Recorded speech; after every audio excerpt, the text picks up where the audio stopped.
Okay, guys, we are live. So for those listening at home, welcome to the Dungeon Musings YouTube channel.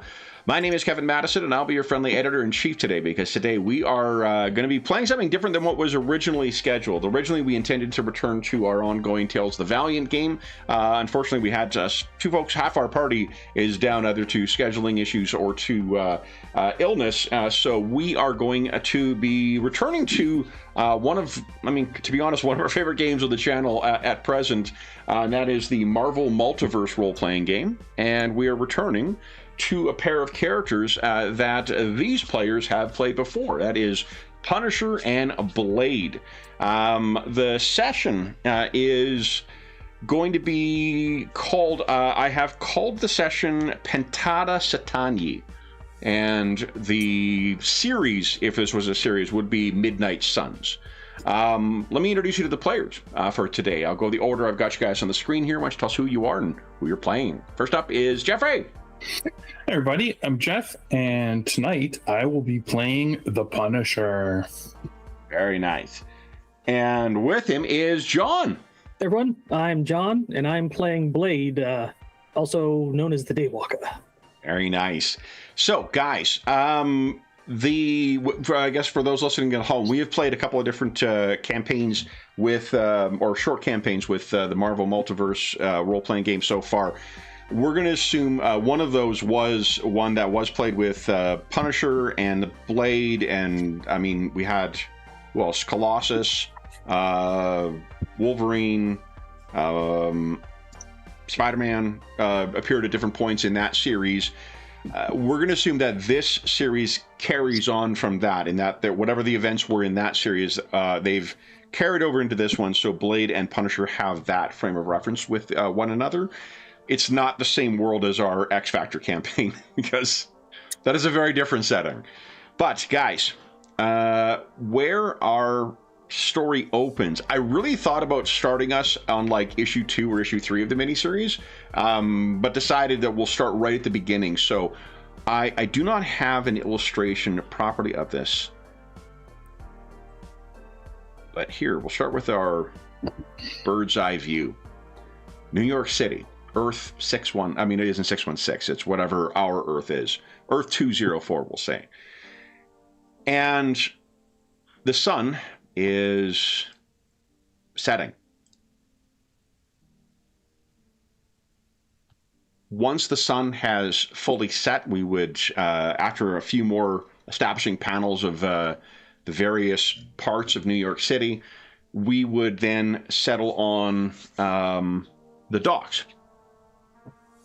And what we see is large ships that are unloading various containers.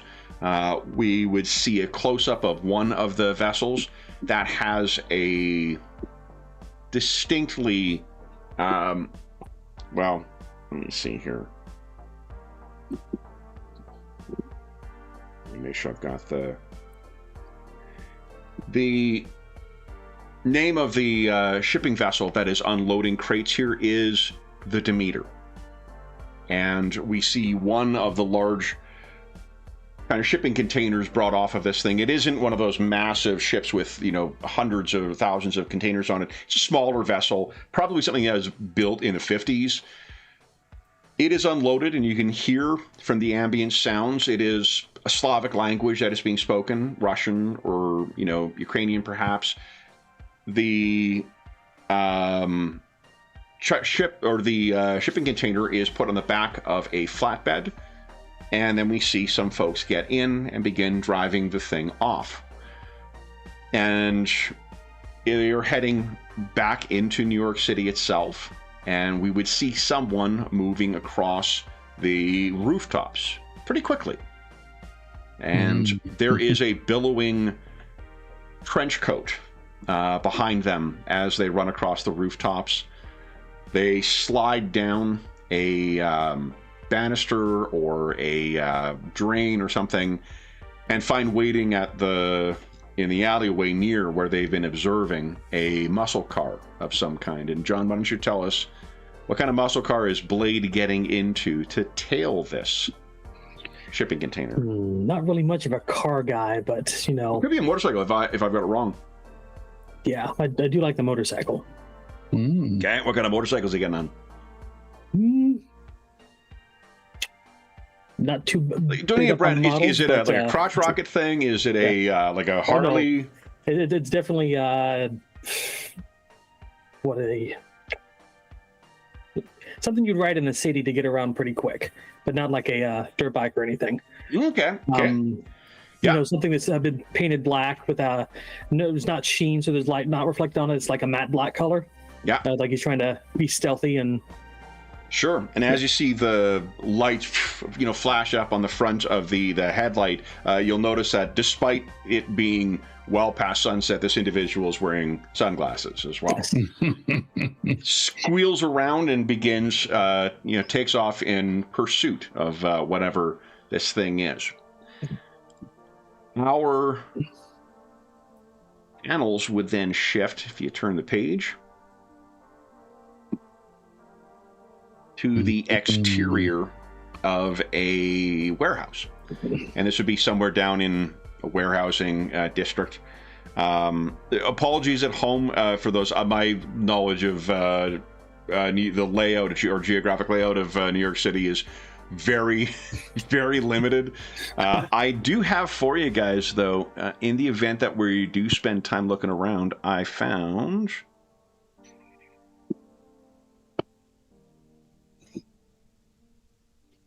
this pretty cool thing.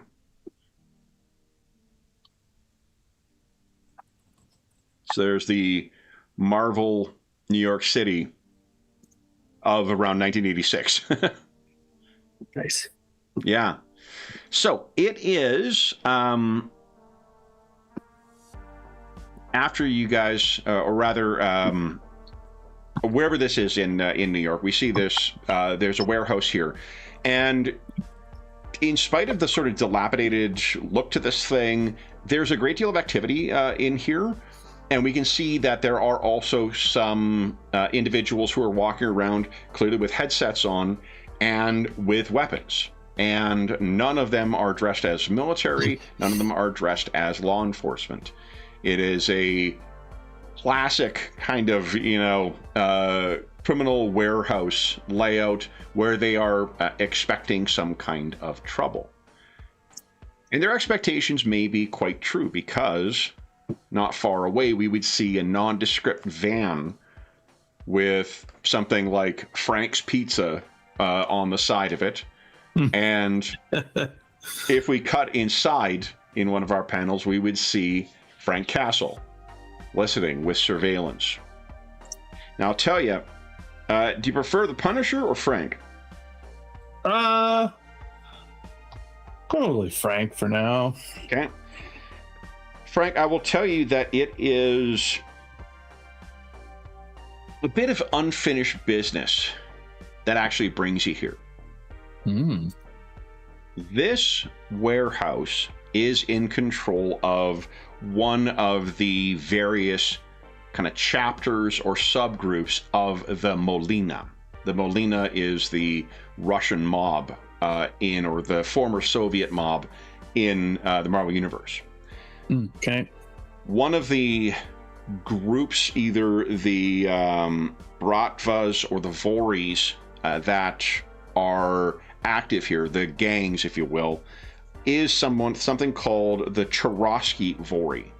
And actually, this actually would be in Brooklyn then. So this would be across the river is where you're going here, guys. Where is it here? Yeah, so you see where it is on the... If north, where's north on this map?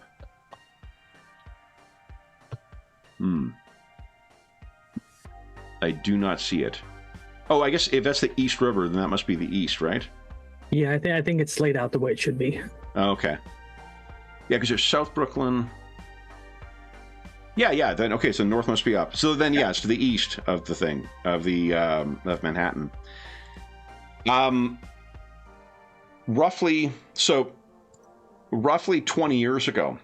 I mean, the flexible time of the Marvel scale, but publishing history. Right. Yeah. About 20 years ago, you came in and dealt with these folks, but when you went in to deal with this gang of the Molina, the Cherosky Vori, you found them all dead, and it led to some whole other thing.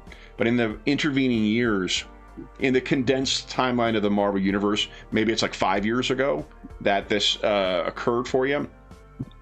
But the Churosky Vori has been developing and seemingly like reestablishing itself in Brooklyn, seemingly with the support of the folks back home, as it were.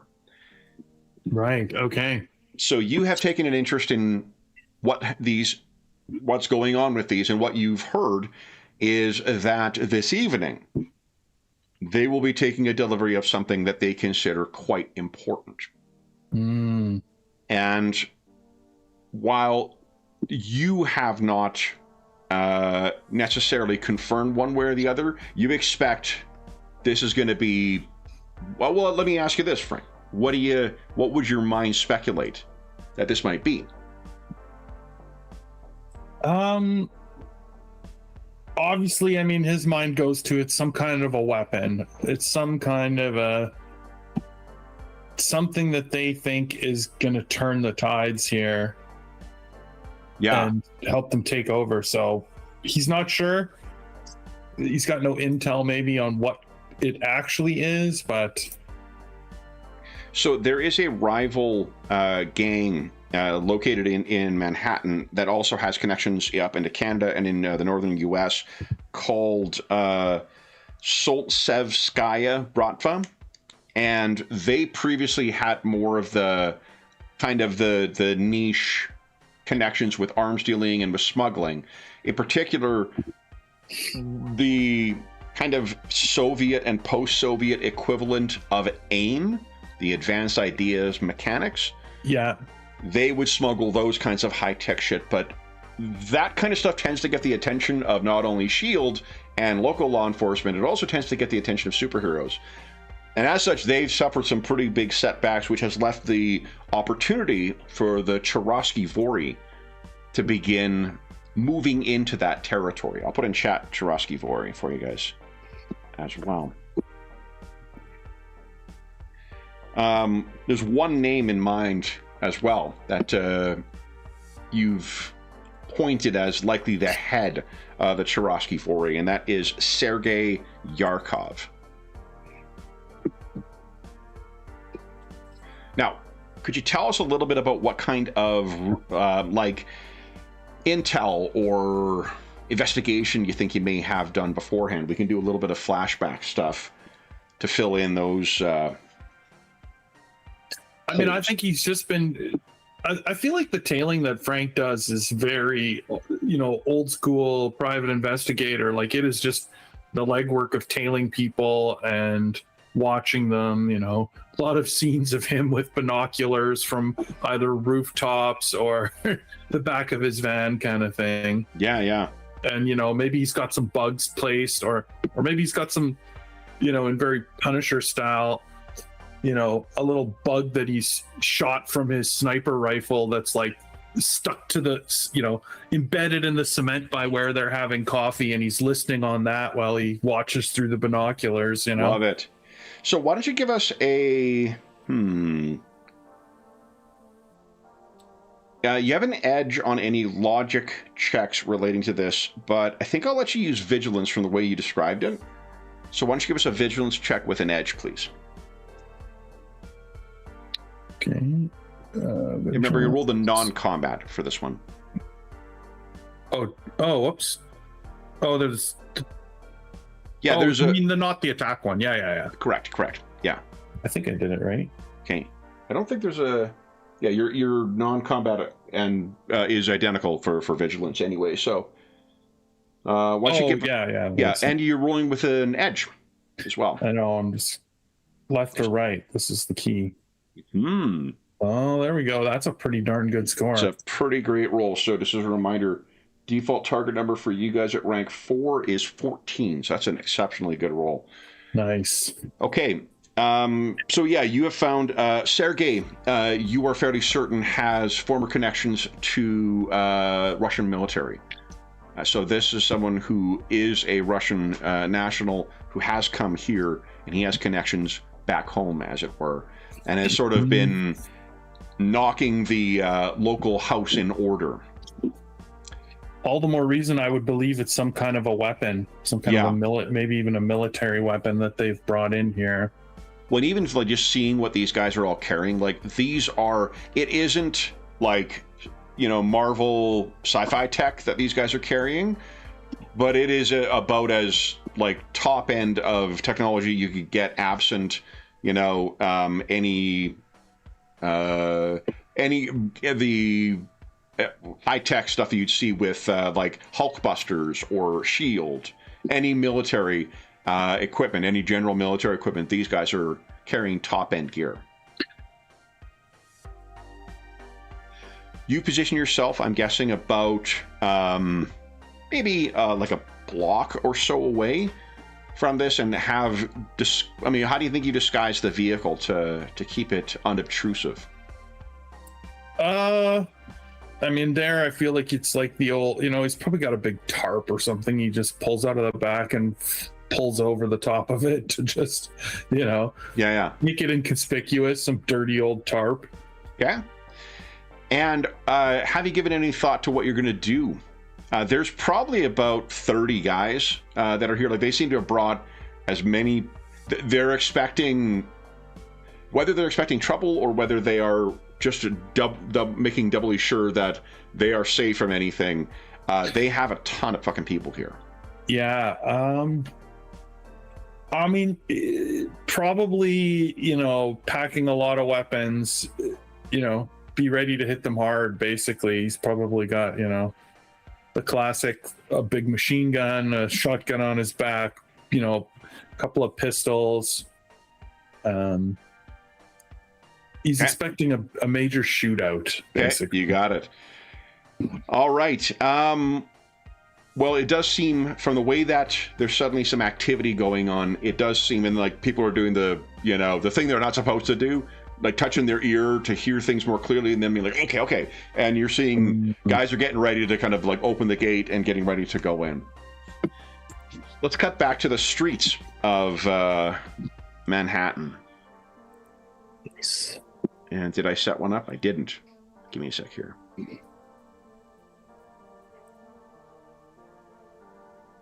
There we go.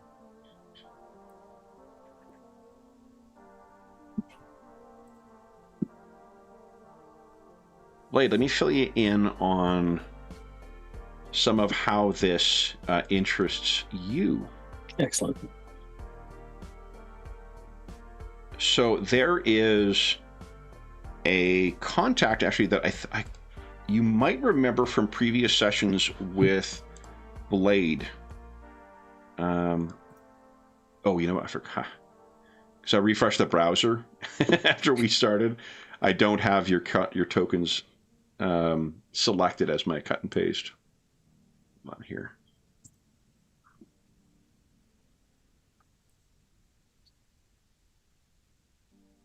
So here you are, Blade.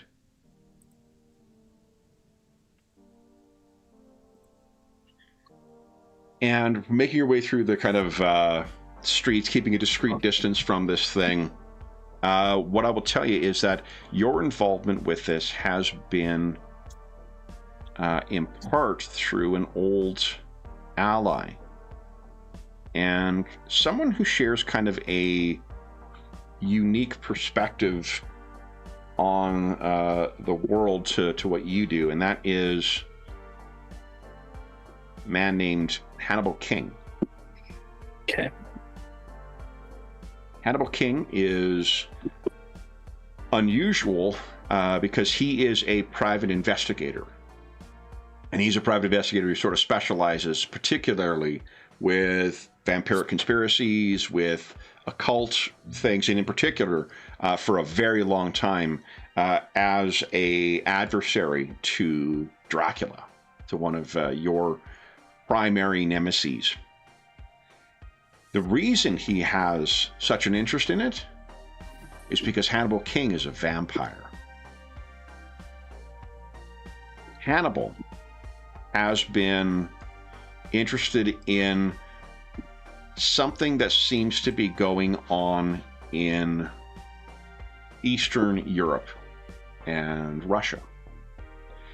it seems that while the Eastern European gangs, since the end of the Cold War, have slowly been trying to establish themselves to varying degrees of success in North America, we're now, a generation past that. But there is something unusual going on within the vampiric clans in Russia. And something has been sent here from there by them. And the thing that was of interest to him is it seemed that from his contacts, everyone there sort of bent over backwards and cooperated, which is unusual among the vampiric clans, to facilitate this transportation and to ensure it was securely delivered. It also seems that they have connections to a rising kind of criminal component of the Molina. Now, you haven't had an opportunity to necessarily investigate a lot of that, but you were able to track down the ship and where it's arriving. What are you thinking right now as far as your investigation of this? Like, is your plan to see what this thing is when it's delivered and go from there, or are you going to track it? How do you think you've been handling this investigation thus far? Well, he doesn't have a lot of activity outside of America as far as his vampire hunting goes. So anything that comes from Europe is just outside business trying to intrude on his... do you know where he's originally from? Eric? Yeah. Britain? London. No. Yeah, he's British. Like, it's Wesley Snipes who didn't do a British accent in the thing, so everyone thinks of it as an American thing. He's a British character.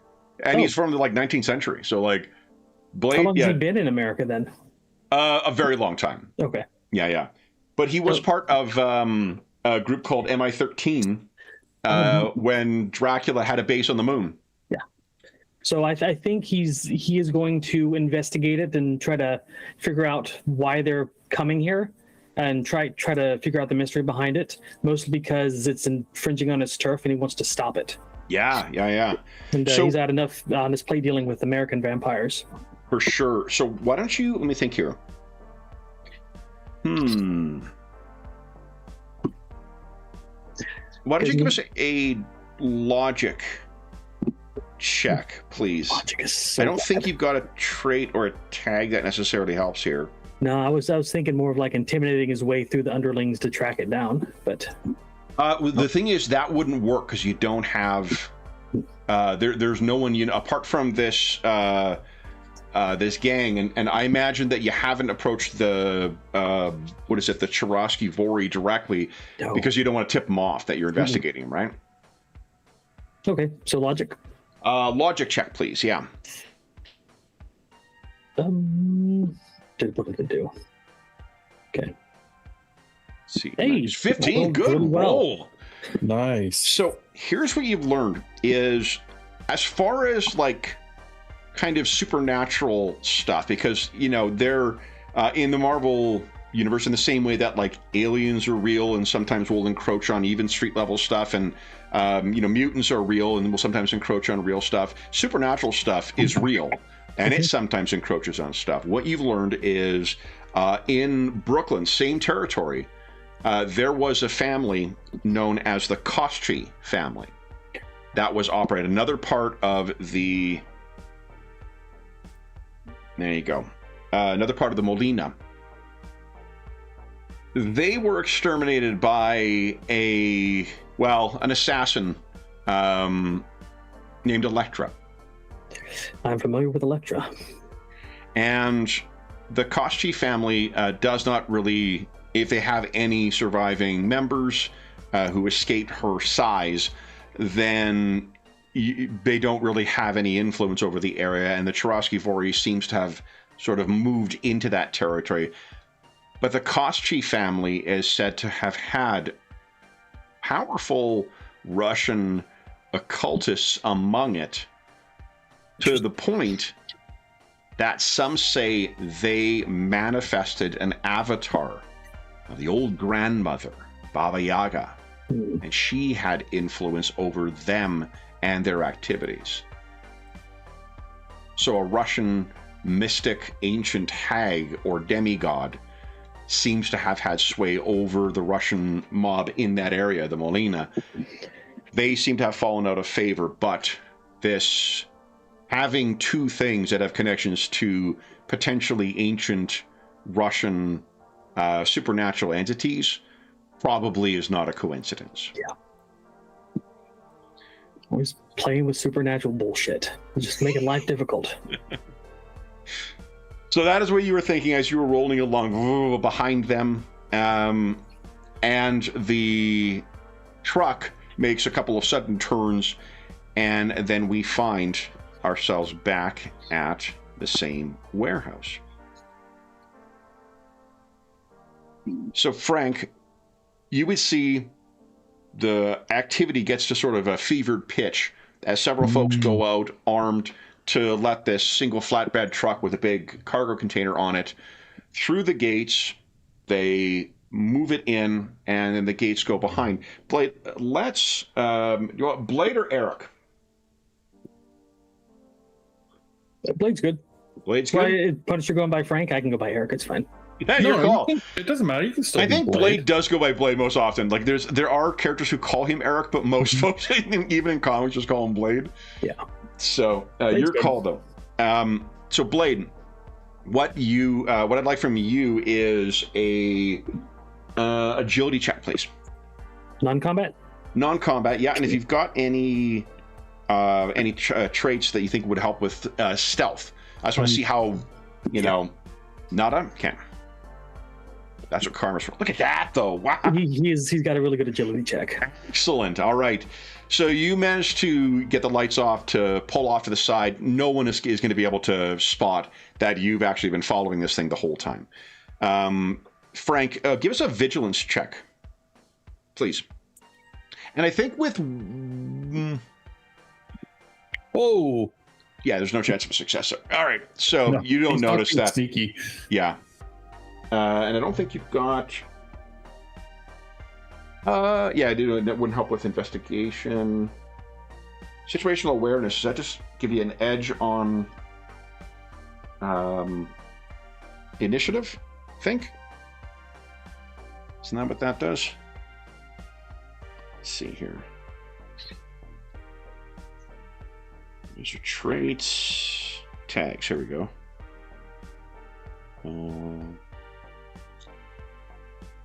Yeah, situational awareness gives an edge on initiative.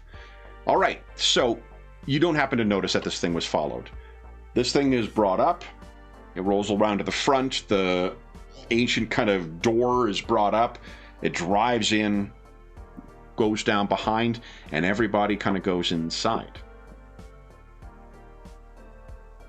Frank, Blade, what are you guys doing? You're not aware of each other's presence at this time. I mean, like I said, I'm preparing for a fight, so... You've got audio inside the building, I think, further to what you said before. You probably have audio for inside. Yeah, there's a good chance, right? That would make sense. Okay. Blade and Frank, they've worked together before. Yeah, you guys have worked together before.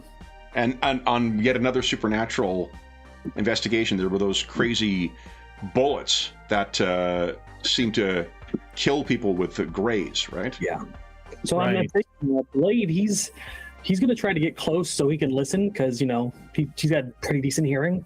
So that's obviously he's going to be scurrying across the parking lot or whatever to get towards the doors, trying to keep to the shadows. So you have to kind of get over the gates and get into the area first. So you stow your bike and you're beginning to make your way over. Unfortunately, you don't have any kind of like vampiric speed or anything. No, I've just got this, where is it? Enhanced physique. Yeah. And it's weird. Enhanced physique is one of those traits I don't quite get, because almost every character who's got enhanced physique also has mighty, and it doesn't stack with mighty. Gotcha. So I don't know. I'm not quite sure what it does. But in any event, what And what mighty does is just allows you to like lift heavier. You count your size as one bigger. Yeah, and same thing enhanced physique does. I know, as I'm saying, like I'm not sure. I think it's because it's part of a background package that you get, whether it's like vampire or whatever. Because like Asgardians get that as well, and then most Asgardians also have mighty. So it's like I don't know what this trait exists for. I guess for big thugs maybe. But in any event, what? So Punisher, you're listening in. Blade, you're beginning to try and sneak your way in. Punisher, you can hear, or Frank, sorry. What you hear is the sounds of like a bunch of people moving around, a bunch of people talking in Russian. You'd hear the sound of the vehicle stopping. You'd hear the sound of like the bolts and whatever else being removed in order to, or not the bolts, but like the sort of metal things to seal the container. You hear the sound of the metal on metal as this container is opened. You hear as it creaks and opens up. You can hear people talking cautiously in Russian. And that's when the screams start. And that's when the gunfire starts. Goodness. So Blade, you're sort of moving towards the fence at this point, and you can start hearing this. This is happening very, very quickly. What are each of you guys doing? And we can drop into initiative if that just gives some structure for it. So go ahead and roll. I think you both have... No, Blade does not, but Frank, you've got an edge on initiative. So there should be an initiative button, and then you can... Oh, yeah. Yeah. There it is. Nice. It's right at the top, right? Yeah. Yeah. And you can roll with an edge as well. Nice. It won't automatically update it, so if you just want to update your... Oh, right. Yeah, and then I'll put them in.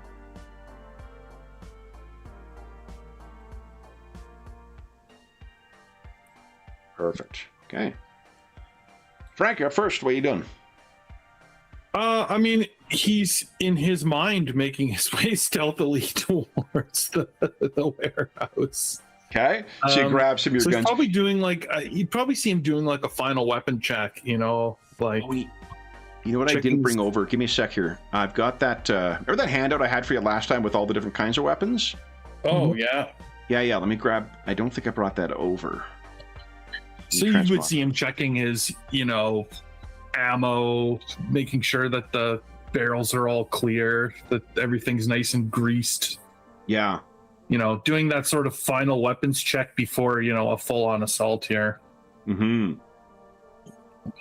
Hey, where's my... I imagine Blade just brought his shotgun and a pistol or something and a sword. Okay. So.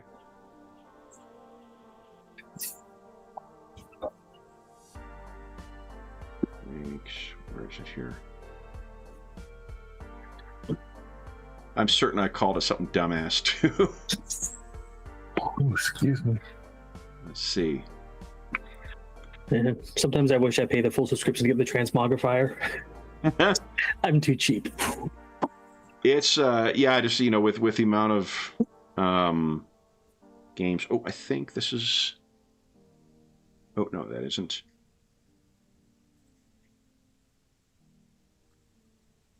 Did I set it as a PDF? No. Where the heck is it? I don't remember the detail. No, I don't remember I don't remember what I named it. I might be imagining things. Maybe I posted it in as a PDF in chat or in the Discord rather than. Oh, maybe. Yeah, an actual thing here. In which case, give me a sec here. I'll just do that for you in Discord. Just so you got it. Because I'm certain that that's there. Let's see here. Here we go. Avengers Equipment and Vehicle Rules. Okay, it's in Discord in the Tales of the Valiant channel. Got it. All right. So you guys grab that. And So you grab your gear, and then are you sneaking over, or are you just trying to rush over, Frank? Well, like I said, he thinks he's being sneaky. So give us a agility check, please. Agility check. So is this combat or non-combat now? This will be combat now. Oh, so you rolled the one that says attack? Not the attack, the one over. Just if you click on the actual score itself, where it says the number. Just the one that says score. Okay. Yeah. This one. Yeah, there you go. Perfect. Oh, man, great roll. Oh. Okay. So, Frank, you're beginning to make your way over towards the warehouse. Blade, what are you doing? You still got the fence in your way. What are you thinking? I'm going to see if I can. I'm going to try to jump over it, or jump and climb back up against it and flip over it. Yeah. Give us a melee check, please. Melee. Just the ability score. So combat check. Nice. Okay, so yeah, with a leap, you're able to just clear the top of the barbed wire, land, and begin or continue making your way towards the garage. Frank, whatever is going on in there, you can still hear the gunfire. You can hear the screams, although the screams are getting less. And Somebody's then there doing my is job for me, he says. yes. Then there's a moment when just everything goes quiet. There's no more screams. There's no more gunfire. And it's not like they've slowly died down. It's like suddenly everyone just stops. And you're probably about, I'd say maybe like 20, no, maybe about 60 feet away from the door. So you're close enough to like sprint up towards where an entrance would be for it. When the door opens up, and there's a guy who comes fucking like running out. He must have been one of the guards because he's got the same kind of dark equipment or dark clothing. He's got a semi-automatic or an automatic submachine gun with him. Yeah. And he seems to be looking behind him. He turns towards you, and in a split second, he has no head any longer. Oh. And it sort of hits at the ground. Would you give us a vigilance check, please? Oh, goodness. Sounds like a fear check.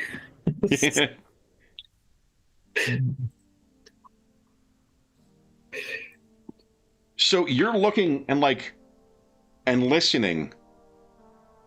There's no there's no explosion. Like something has just torn this guy's neck out, and his head has fallen down. It didn't explode, and you can't hear the sound of any weapon. Like any weapons. There's not like the whistling of a blade in the air or anything like that. What do you do? Probably crouch, or go against the door, and if it's going to carry on like up to an the door? auto closing door. He's going to put his foot in it or whatever. You're still like 60 feet away from the door now. I thought it was right at the door. Okay. No, he burst the door open and came running out while you were running up towards it. Okay. Yeah, I mean, I would continue on towards the door, to get to but I wouldn't necessarily go inside. I would get to the door. Sure. Okay, so you make your way over towards the door. Hear anything or see anything. Blade. I'm guessing I saw all that happen as I'm rushing. You did not, because remember, it's a warehouse, right? So you're going in. You guys aren't necessarily converging in the same place. You've just come over one end of the warehouse. He's coming up at the other. But I would like a vigilance check from you, please. Okay. Let me check with the... You don't have anything that gives you an edge with vigilance, do you? No, unfortunately not, no. Okay. Now, if it's fear or demoralization, yes. Not yet. Ooh. Okay. So, what are you doing? You've just come over to the side. It's probably another like 100 feet to get to the actual warehouse itself. I'm going to full on sprint towards it. If there's a gunfire, it's going to mask my approach. So, as just like with Frank, like the gunfire continues, and then it suddenly stops. All the gunfire stops. All the screams stop. Well, guess I'm making some noise. Okay. So, with a speed of 3, you're probably only like another 30 feet towards the thing. I got a run speed of 5. You have a run speed of 5? Oh, yeah. Sorry, 5. Even with 5, it's only 25 feet per... Okay. Roughly 25 feet per round. Frank, you're at the door. What are you doing? I'm gonna, is it like, was it an auto closing door or is it still open? Door's still open. It's like the man door that he's opened up, not the big, garage door. Yeah. So, I'll take, I've got my machine gun out and I'm gonna sort of try to peek around the corner to see if I can see what in the world just took someone's head off like that. Are you trying to be stealthy still? Yeah, I'm still trying not to be seen. Give us an agility check, please.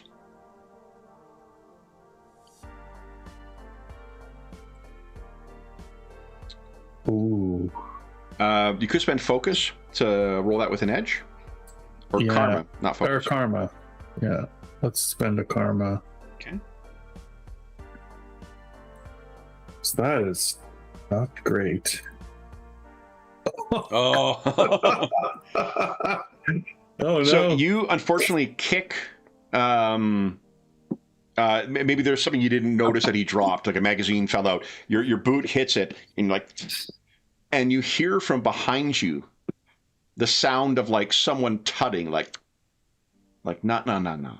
You turn back and standing in the middle, you don't know how you missed this, standing in kind of the middle of the parking lot.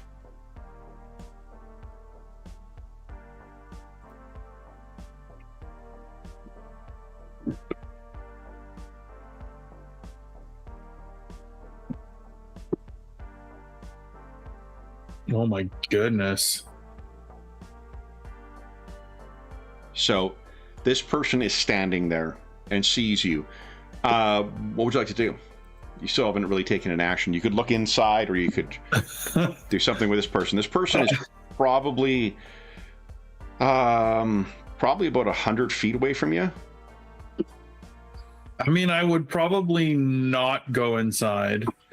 I would turn and point my gun and say, something smart like, who the hell are you? Okay. So we'll put a little headshot down for her. Light, what are you doing? Still making my way forward. I'll use my action to get some more speed if I need to. Yeah, you can move twice, and I think there's a run action actually. I think the you got your movement, and then you can change your action to a. We learned this actually you missed the last session, yeah. I think, but the name for the standard action that is move is move. Yeah, it's move. Yeah. There's run. So yeah, movement, run, and action move. Okay. All right. So yeah, you're continuing to run along. Give us another vigilance check, please. Vigilance. Oop. Okay, you are focused. Now, before Frank, you go. This person gives you a smile, and you can see there are vicious fangs inside her incisors, or her canines rather, are extremely pronounced. Like she's wearing a costume, or she's a big Bela Lugosi fan. And you can see those talons on her hand. They are dripping with viscera and blood. And in a blink, she is suddenly like at you. And give me a sec here.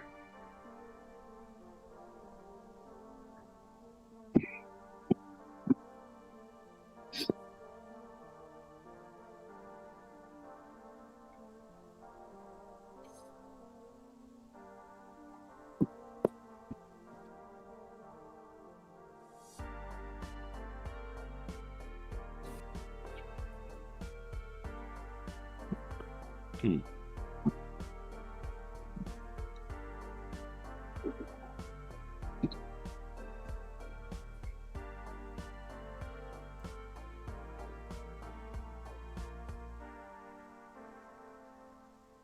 Okay, what is your melee? Actually, I've got your sword here. Melee defense is 14. Okay. So she has an edge on this. Ooh.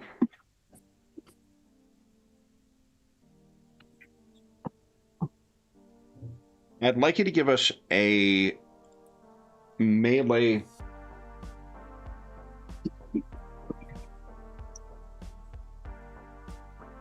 Melee melee combat check, please, Frank.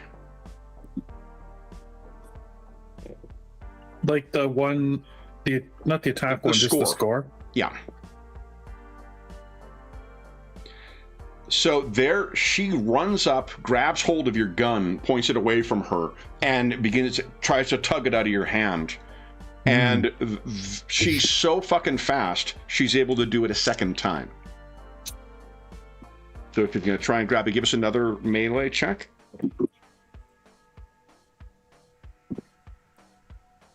Whoa! If you'd like, you can try. You don't have like Counter-Strike technique or anything like that, right? Once I have. You do. Oh, I do have Counter-Strike technique. Yeah. So that has to work when you're doing damage on them, and she didn't do any damage to you.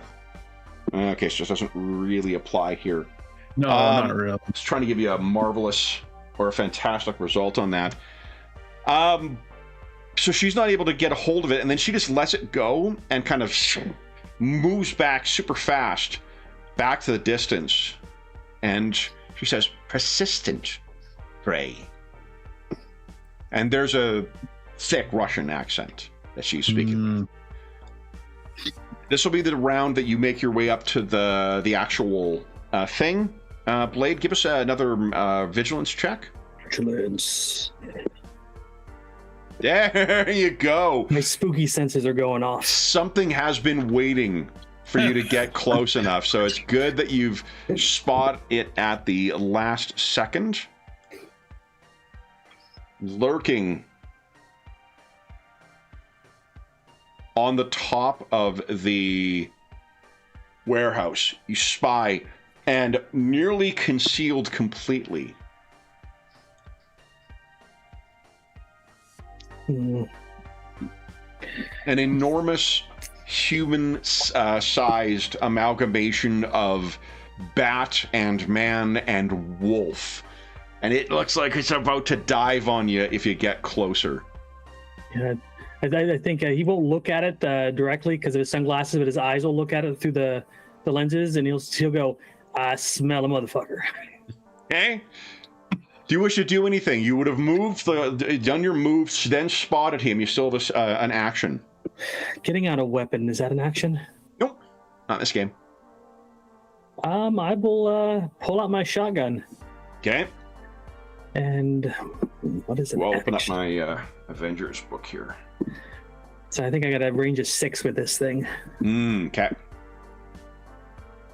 That's probably within range for this, if you want to fire. I'll give it a single shell to see how it likes that. Okay. It's that's 30 feet. I figure it's about 15 feet per story. Oh, maybe it's at the extreme edge of it. Let me. Range spaces. I think that just means that you can go up. Like, I think range of weapons is double the range, and it just gives you trouble on this shot. But let me double check that as well. On the. Oh, never mind. I found it. I was going to ask what page the PDF is. All right. And weapons. Okay.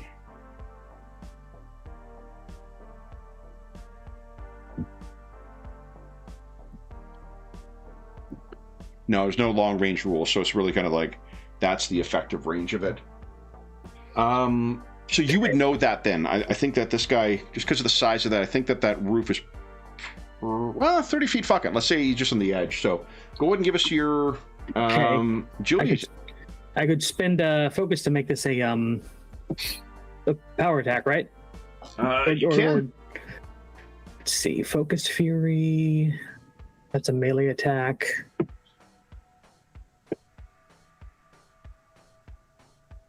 Yeah, I'm gonna go ahead and try to do a headshot on it, even though it's gonna give me trouble. Okay. It's 15 focus. Okay. Just because I don't want to fuck around with monsters. Yeah. This is shouldn't exist. And then power. Where is it? Okay, I think. Headshot. There it is. Let me double check how trouble works. I got my. I think cover just adds.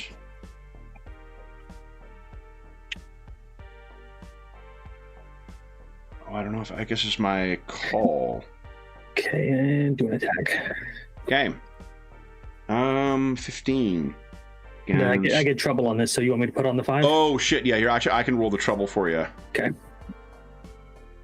Yep. Okay. There you go. Okay. And, if it hits, it does +1 modifier. That does not hit. Unfortunately. Could I spend a focus to give myself an edge? No, because you rolled trouble. You kind of if you spend focus, all it does is means I don't have trouble. Then focus cancels out trouble, so you kind of have to decide whether you're doing that. Okay. Yeah. I tried. But yeah, you fired. That's a good shot. Like it's really just a matter of because of the angle, because it's on the edge, it hisses at you, and let me make a check for it. Tommy says, "Hello, you spooky bastard." It says you've heard your name cursed in many different languages, and whatever the Russian equivalent, we would see the little translation things in the speech bubble, but the word is something you've heard before, even if you do not speak Russian. Hey, Walker. Yeah, he definitely speaks Russian though. Okay. Punisher or Frank, you're up. What are you doing? Okay. Oh man, I'm going back and forth here. I'm gonna try the one. I'm gonna use a headshot, I think. Okay. You do have trouble on attacks on her. I'll tell you, because of her speed. Yeah. I mean, you're looking at that's not a thing you can control. You could spend a focus to get rid of the trouble, but you could roll and then decide. I imagine Frank heard that gunshot, right? Definitely, yeah. There's as though everything went quiet, then you hear a shot from the other end. How much? Oh, you spent a karma to get rid of it. To get rid of trouble? Is that what you're saying? Yeah, you spend 1 karma to roll with an edge, and edge cancels out trouble.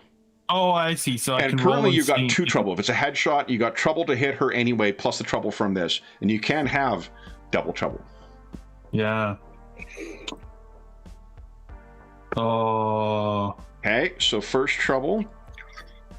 Ooh, second trouble. So wait, no, what? I was gonna do. I was gonna spend a karma. Oh, you said I could spend one. You right? gotta kind of call that before I start rolling trouble.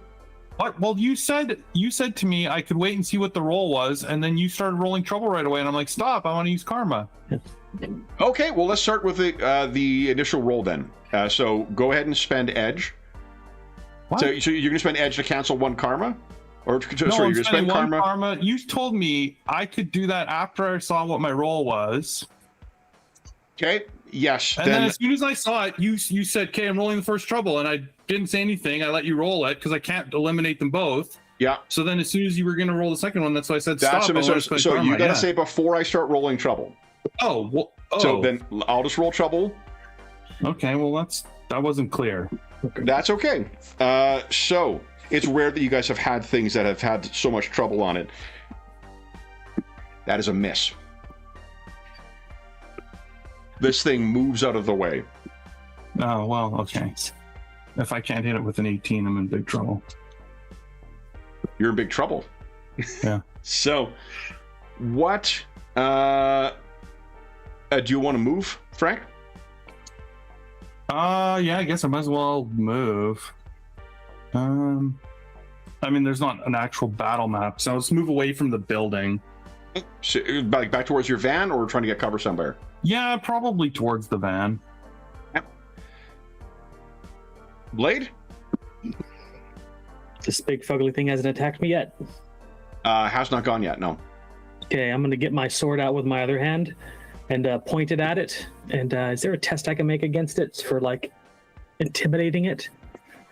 Unless you've got a thing that targets their focus, then no. But let's take a look. So I got an edge whenever I try to intimidate someone, but that's a monster thing. Yeah. Not really, no. Okay, well, I'll use the Yeah, so there are conditions for demoralized. Okay.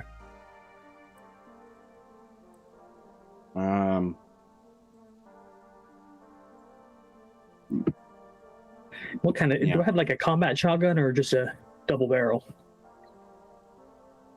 Whatever you picture, really. Okay. Reloading's not a thing that Okay. takes an action anyway. That's what I was wondering. Okay. Because otherwise, I think I'm going to just try to pump 2 more shots at this guy, but I have to hit with the first one. Okay. I'll be using snap shooting. No, not stopping power, Okay. which is.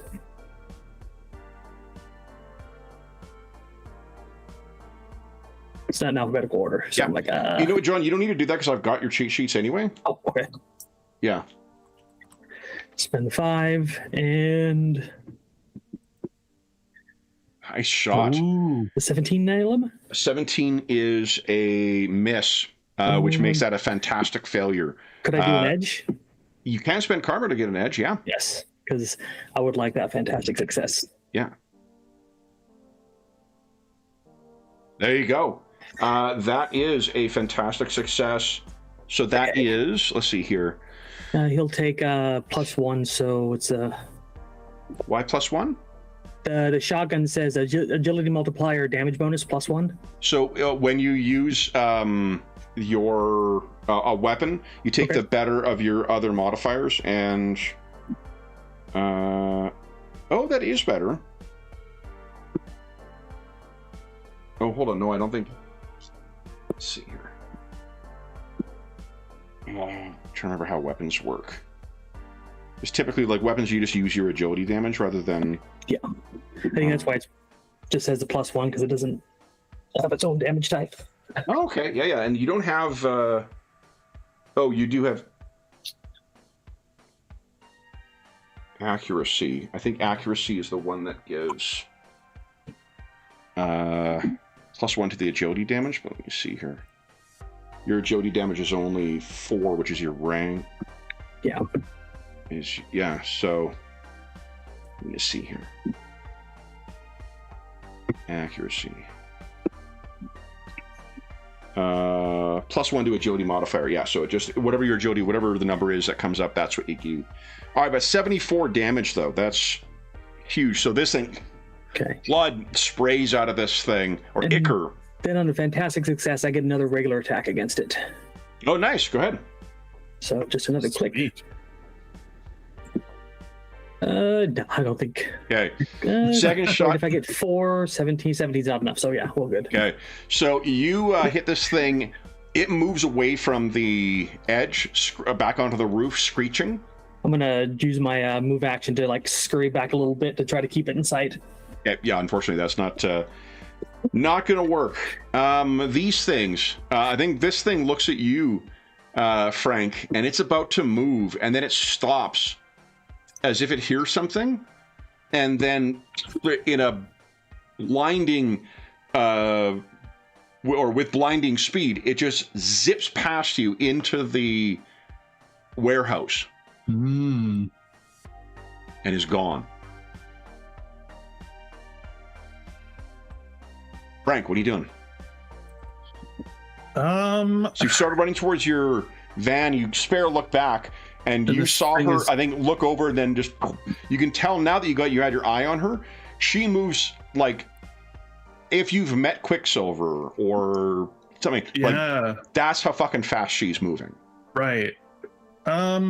You said I did hear other, like secondary gunfire. Yeah, and I think from where you guys are, maybe now, because you're running back towards the van, right? And then Eric or Blade is moving kind of up around the side. Maybe you guys can see each other at the, like, coming around the edge of the building. Blade's got a shotgun out and he's looking up at the roof, and you can see Frank is running along with a machine gun. And there's this, what do you think the immediate reaction between you two is? Frank? Yeah. Blade. So I would probably turn and run towards him instead of to the van. Okay. So you're starting to run alongside the side of the building. There's no sound whatsoever coming from inside. Blade, what are you doing?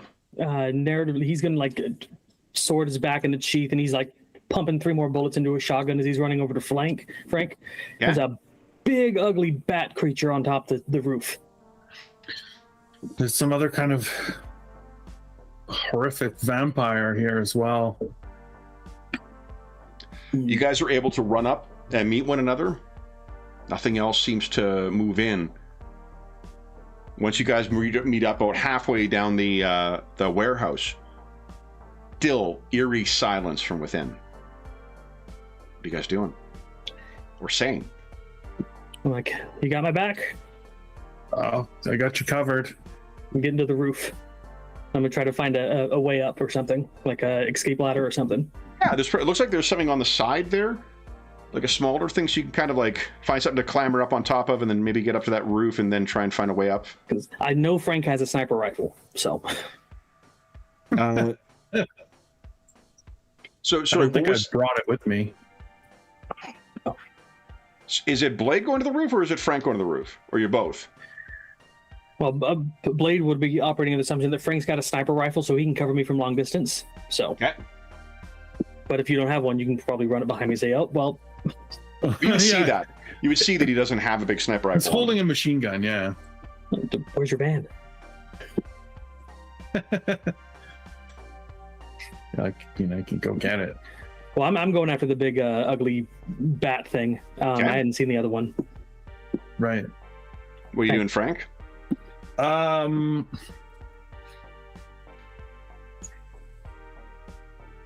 don't know if I really feel like climbing up on the roof. I think I'm going to go see I guess I'll go see what's going on inside. Okay. So if Blade notices he's not actually following him or going to keep a beat on his back, he looks at him kind of like sunglasses down, pushes it back up, and then follows him. Okay. Yeah. So you hop down. Frank, you'll be the first one to reach the entrance, the front entrance here, or at least the main entrance to the warehouse. Tell us what you're doing as you're approaching.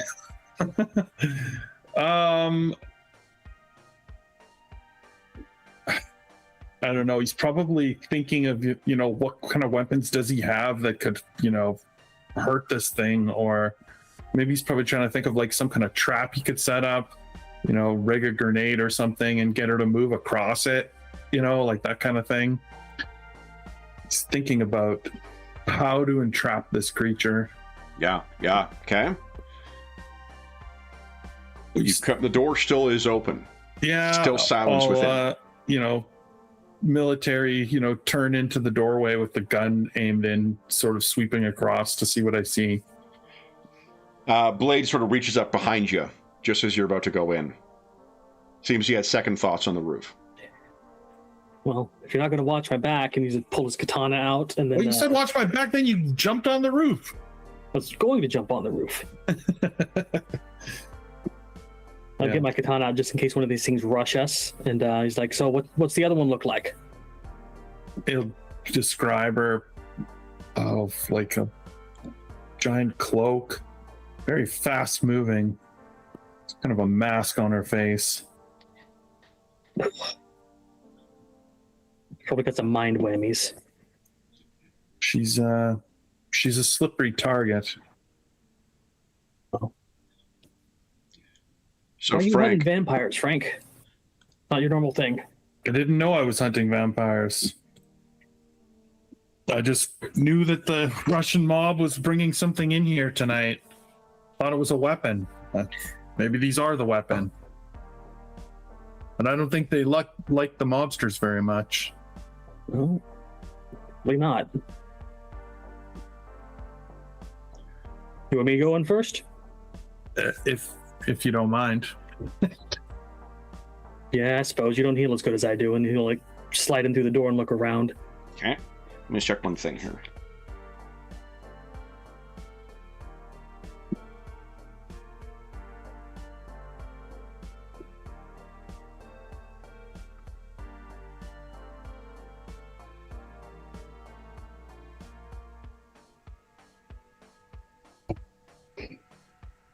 I love playing Blade. This is so fun. I'm so glad. For those listening at home, we only decided a couple hours before the session that we were going to play. So I will always take opportunity to play Blade or Wolverine. Or Gambit now. Gambit's fun too. yeah, Gambit. It was really cool how the leadership stuff that you were using 2 sessions ago too. Mm. That was a lot of fun. Okay, so Blade, you go around, and this is nothing new for you.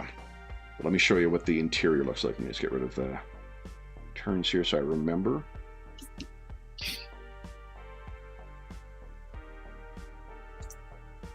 Oop, wrong button, Madison.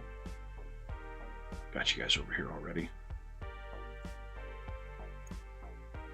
So this is obviously smaller than what the warehouse likely is, but a good idea, the lighting and the kind of the interior, because this is an active warehouse in spite of it looking kind of dilapidated on the outside.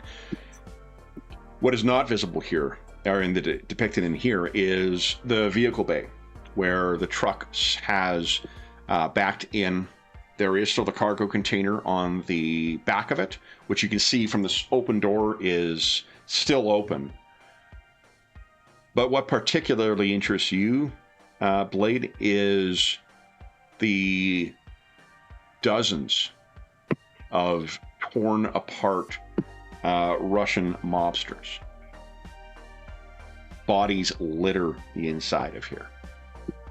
It looks like someone has methodically slashed the heads or throats off of nearly all of the men here, and then there are a few that have been seemingly crushed, like bodies smashed down to near flat. Yeah, he'll look through there, just a kind of stoic look on his face, but he kind of nods his head as like a brief indication of like respect just for the power shown and that he's about to face if they attack him.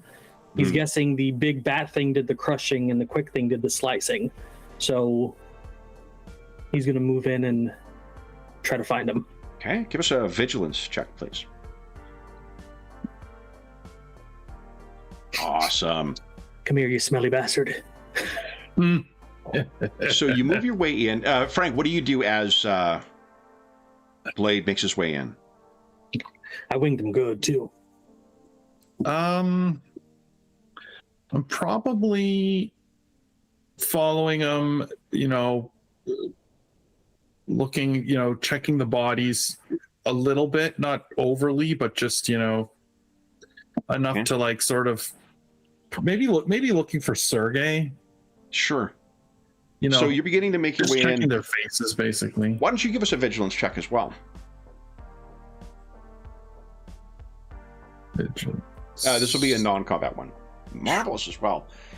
So you guys are moving in, and I think there's a moment where you see you're kind of moving in. There is something in your gut that tells you something is wrong here. That tells you that something is off about what you're viewing. And as you're sort of looking around and trying to take in things, you can hear a voice that you have not heard yet. That in a croaking kind of quality says, "Oh, you are good. Clever. Hello. Daywalker. Thought you said it was a female. And if you look over, what you see, someone seems to just materialize standing on one of the sort of platforms above you. They look like this.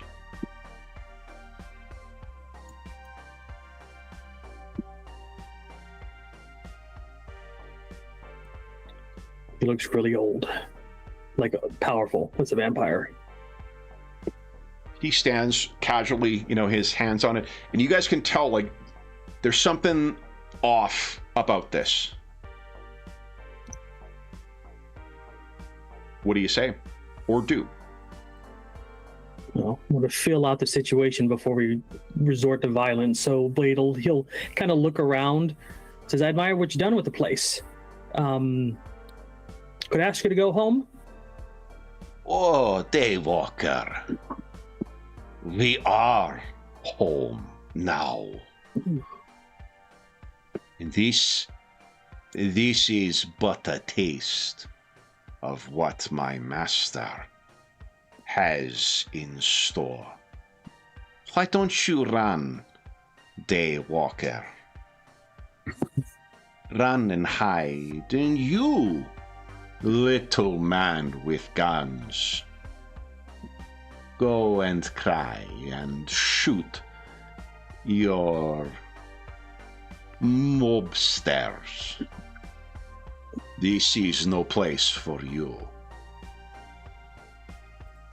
And he seems to just vanish.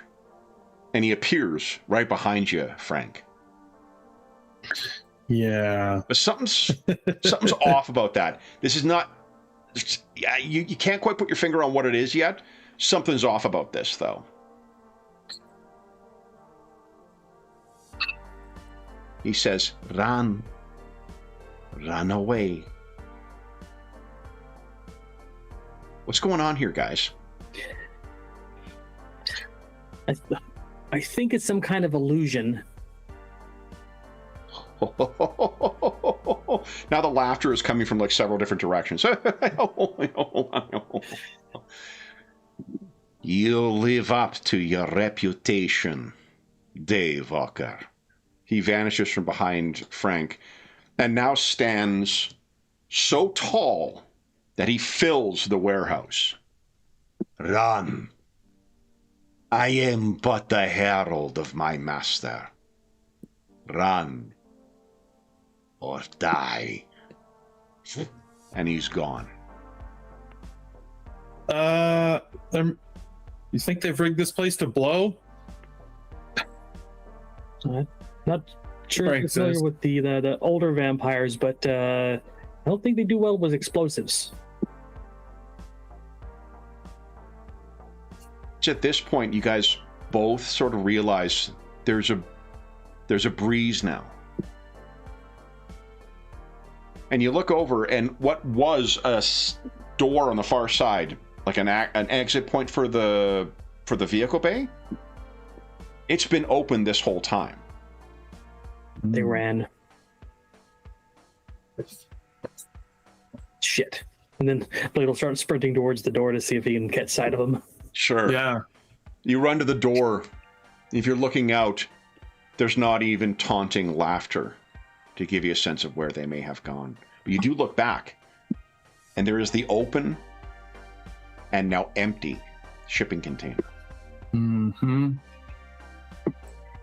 I'm gonna go look in it. See if they all were shipped in one or what, because that bat thing was big. So if you make your way over to there, do you have... Yeah, give us a vigilance check.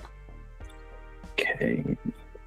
Well, if he's going to check the container, I was going to say I'm just going to check the bodies.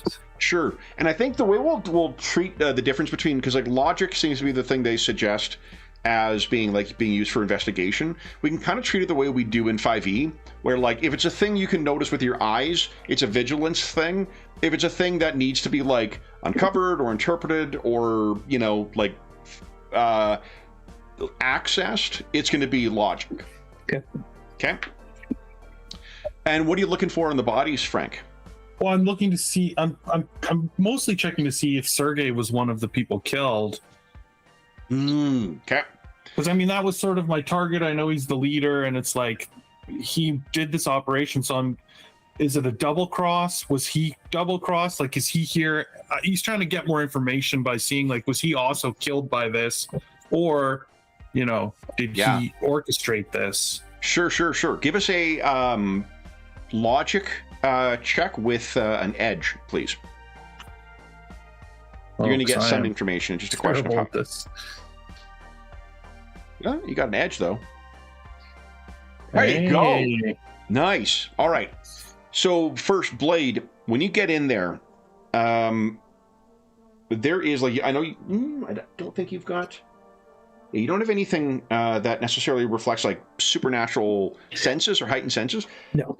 I think, the character does in the game. We should think about, one of the things that's cool about the game is you can tweak the characters to fit your vision of the character.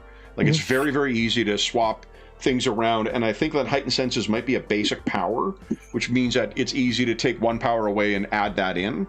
I don't know that for certain, but it's something that's very I like a lot about the game. It's very easy to make your vision of the characters fit without much work. But making your way in, that was a 14 for you. What you can tell, just from looking down, there was obviously, from the scrape marks that are in here, there was something quite large and rectangular that was stored in here. Coffin. And that appears to have been, it hasn't been lifted the way that, like, with a powerlifter or something like that would do. It looks like someone has, because with a powerlifter, you would expect things to go in, like, underneath either the coffin or the crate or the pallet that it's on, lifted up without leaving scratch marks and then bringing it out. Something was dragged as if someone, like, picked it up. Is there any blood splatters that are, like, not human? They're leading up towards it. No, not in here. I'm trying to reason whether or not it was the big bat thing leaking fluid from the wound that did it. So you don't see anything within here that has it, although there are a good, like, 3 or 4 dozen empty blood bags that are in here. The kind of things you would see in a hospital. You looking outside, though, you can tell there's a skylight that's been cast aside, and there is some ichor that's around that. So it looks like whatever it was came back in here and then went out. But the trail would lead back out the exit where you think they escaped. Okay. Blood bags, interesting. Frank, what you can tell is, for one, does not seem like Sergei is among those that are here. Mm-hmm. These all seem to be either underlings or, like, just general soldiers. Soldiers in the, Russian mob sense. The other thing you can tell is there sure is a lot less blood on each of these bodies. Many of these have either been crushed altogether, in which case you'd expect them to pop like a water balloon, or they have had their heads, like, basically sliced off by someone cutting their neck. Mm-hmm. There still is not nearly as much blood as what you would expect. Right. It also looks like there's a couple of people near the actual, and probably both of you guys can kind of piece this together. If you were to figure out where the action was kind of coming from, it looks like there was some gunfire after the thing was opened. There's some, bullet grazes on the outside of the thing, and probably bullets that have ended up inside the shipping container. But after that initial round, it looks like no one was, like, fighting or trying to run or whatever. There's a couple of people who died immediately outside the shipping container who looks like they put up a fight. The rest, you would be forgiven to think that they just stood there while their necks were torn out or where their bodies were smashed down. The mind whammies.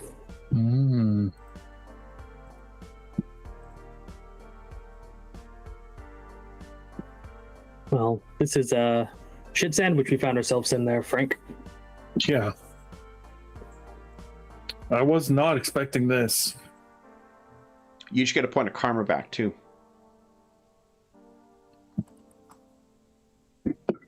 Anything else you want to look into here? Is there any kind of like shipping manifest or delivery receipts or something we could pull to or where these were meant to go afterwards? Yeah, there's probably some paper inside the truck, but this seems to be the destination. Can we pull IDs from all the henchmen to see if a name pops up that's interesting? Or should we get out of here before the cops show up? I think we should get out of here. I don't want to be explaining this. He looks around at all the squished bodies and headless. So, Frank, you would know why you were here. The last time you had a run into Blade, it was some unrelated supernatural bullshit that he was following. Right. So I suppose we can walk out to his van as we leave and start discussing why we're each here. If you want to meet up and have a coffee, you're supposed to meet with Hannibal anyway. Well, it was like I'm meeting up with my contact who put me onto this for coffee. As soon as the sun's up, which would be the safest time to do it. Not great when you're... Not Hannibal. Not for Hannibal.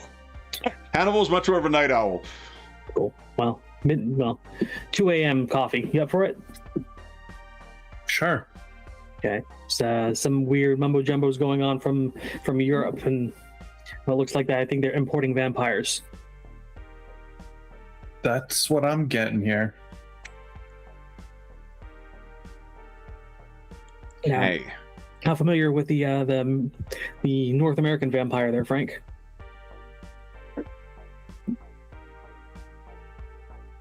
What do you mean? Well, European ones are almost magic. I usually leave the vampire slaying to you. Yes. Unfortunately, I didn't get close for enough of my silver katana to end him. Anything further you wish like to a do? Nosferatu vampire? Say again? Was that bat one like a Nosferatu vampire? I think you can safely say there's certain qualities about it that may have lent to some bestial vampires that you've come across, but honestly, it was so unique. Gotcha. That and what Frank describes to you as well, that blindingly fast woman, also just like you've never come across something like that. Vampires are very fast, but nothing like what Frank described. Nothing that moves like faster than, Frank's able to get a round off. Yeah. I think we can tweak a few of Blade's powers and just explain it narratively like he was on his serum, and when he starts imbibing more human blood bags, it starts, tricking out his speed and stuff. Sure. Because, yeah. Okay. Maybe next session. Yeah, no, I'm happy to take a look because the rules are pretty easy about figuring out, like, with as long as it's one of the general powers, it doesn't count towards your total number of powers, so you can freely move shit around. Super speed is a separate power, which means you're adding a third, which does require you to give up a couple other powers to gain access to another one. But like what you get basically with the character gen is the more broad your character's power sets are, the less selections you get to be able to pick powers within them. Gotcha. So, but easy enough to do. I mean, like that's. I don't want like super speed, but No, having like the kind of thing again, like it's an easy enough thing to do, and it's something that's very cool about the game. I think is that it's very easy to make those changes. Cool. Do either of you guys wish to spend any karma to recover, or are you just going to trust that you'll get your focus back after a good night's sleep? How close is the daytime? It's probably 2 a.m. You said, right? So good. I don't know, 4 or 5 hours off from sunrise. Yeah, I'll spend a point of karma to get some focus back. Okay. I'm okay. So that's a vigilance, vigilance check then, DC 10, and roll just the combat one. Excellent. Yeah, so that is For the same 80 score. points you get back, so you go way more. Back to full. Nice. So, guys, this is where you roll up to.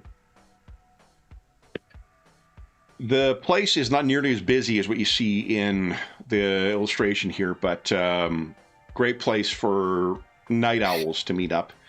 And are you guys? I'm assuming you guys are kind of traveling in a convoy together. And if you both walk in around the same time, what you'll see sitting with a full coffee cup is, of course, Hannibal King. Rumpled suit, undone tie and whatnot, with a stack of papers he's reviewing and reading in front of him and taking notes. And when you see him, Frank, there's just something a little off about this fella. Mm-hmm. That's your guy? Yeah, I don't like working with him either. With Hannibal, in defense of your contact here, Hannibal only consumes animal blood. That's why I And tolerate him. actively fights against Dracula. So he's a reliable. I think it's him and Blade actually who canonically teamed up the most before they actually joined the Night Stalkers. Yeah. So, but if you make your way over, he looks up and then he sees he's got Frank with him. Frank, I'm assuming you've got some kind of trench coat on or something to hide the giant. Pretty much. Hannibal? Eric, you. There's Frank. Ran into him over the warehouse. Hi, Frank. Nice to meet you. Greetings. Have a Hey. seat. Yeah, he knows a bit about the spooky stuff. He kind of looks. How do you like? Are you concealing your skull and whatever else stuff in a really conspicuous way, or?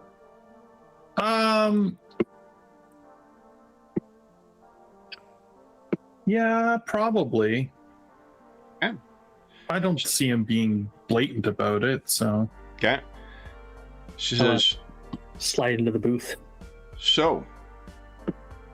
He kind of moves a pile of paper and other books and stuff like that to the side. He says, points at the coffee. He says, "It's cold, but you're welcome to it. I haven't touched it." Yeah. Blade will lean forward, put his elbows on the table, and his leather jacket's creaking with a trench coat. He says, "So, what do you know about mutated bat vampire things?" Because I shot one. Frank, to see his reaction, looks back at you. Now, I was curious that you'd ask about that. Eric, why? Because I put a huge slug into it, and it kept moving. Apparently, Frank was looking into some mafia stuff, right? Russian mafia? Mobsters, Russians. Yeah. And, well, he got attacked by you said woman vampire? Fast? Slicey dicey? And then we went into the warehouse, and this vampire with almost like a skull face and illusions started to taunt us and tell us to run away. Then they ran away. So. How many? I count 3. Yeah, I only saw 2, but I take Frank's word on it. She was mighty quick. There wasn't 5? If there was, we didn't see them.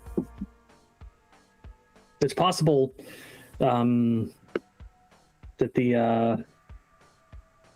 there were 2 more, that they got things out while we were distracted outside.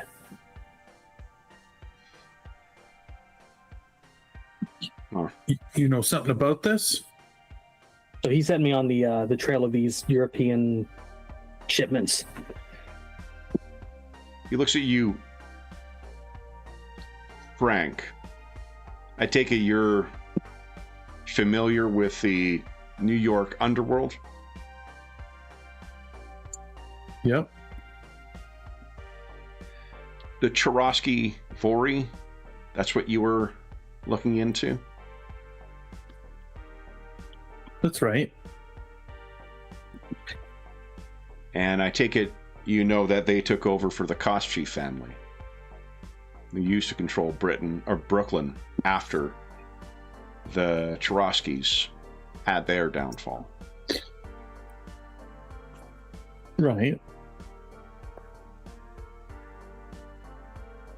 You know that the Koschy family had connections back home, cult connections.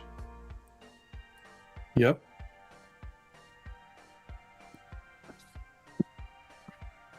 Let me back up a bit. And he looks in his pile of books and he pulls out something.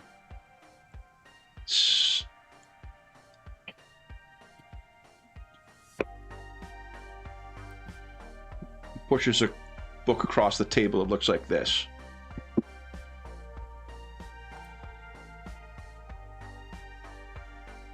Either of you familiar with that? And Vampire storybook, isn't it? Blade, you could give us a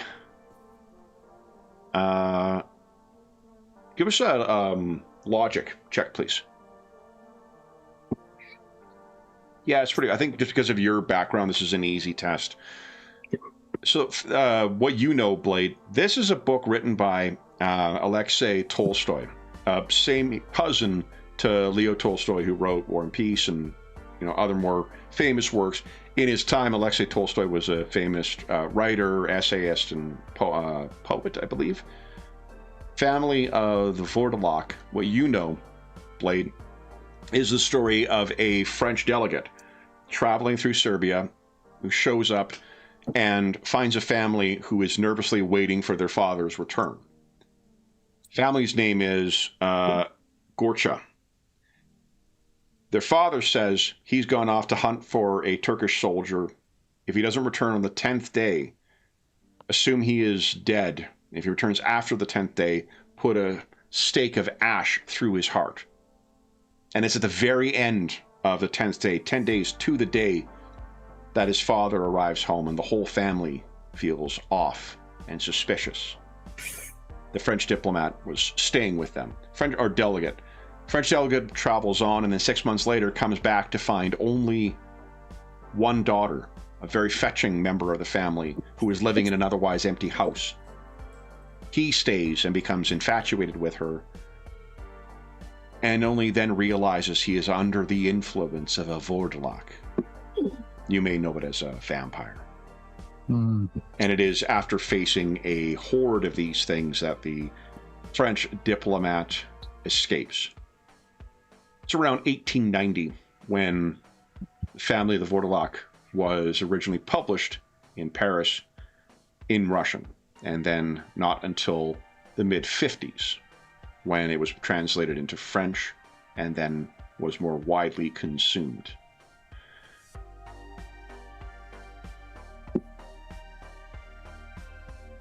I have contacts in Soviet Russia, or who were once part of the apparatus of the Soviet government. Again, the name of the family in the Family of the Vordelok, the Gorchas.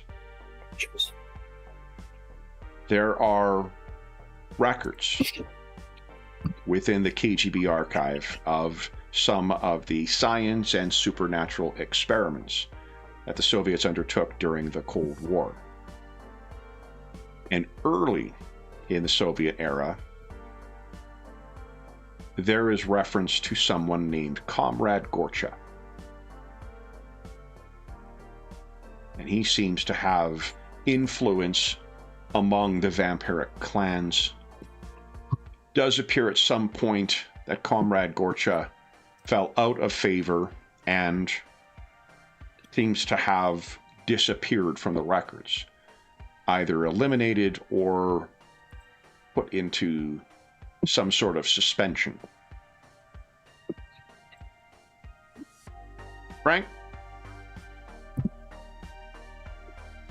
what do you know about vampires' powers? What they can do? I mean, and he kind of grins at you, and then his fangs go out a little further. He's like, beyond the obvious. Blade's looking at Frank just to see his reaction. I don't know. They're charming. They're hypnotizing. Many of them seem to have some sort of transformative powers, be it a bat or. Yep. What else? They're very strong. Yep. Resilient. Yep. And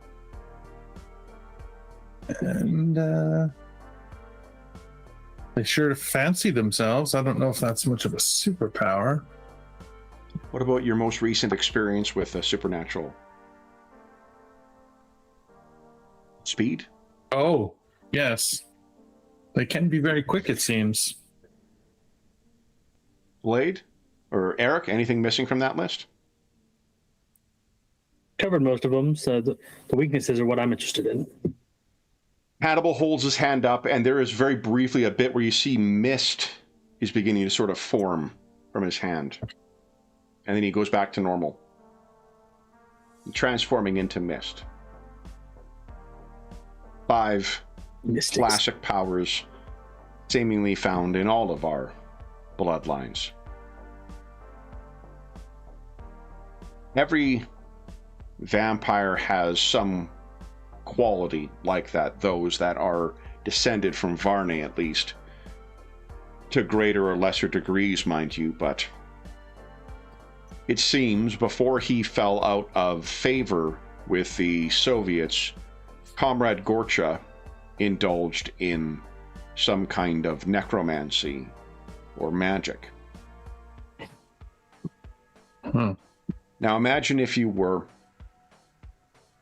had 5 vampires, each with those gifts.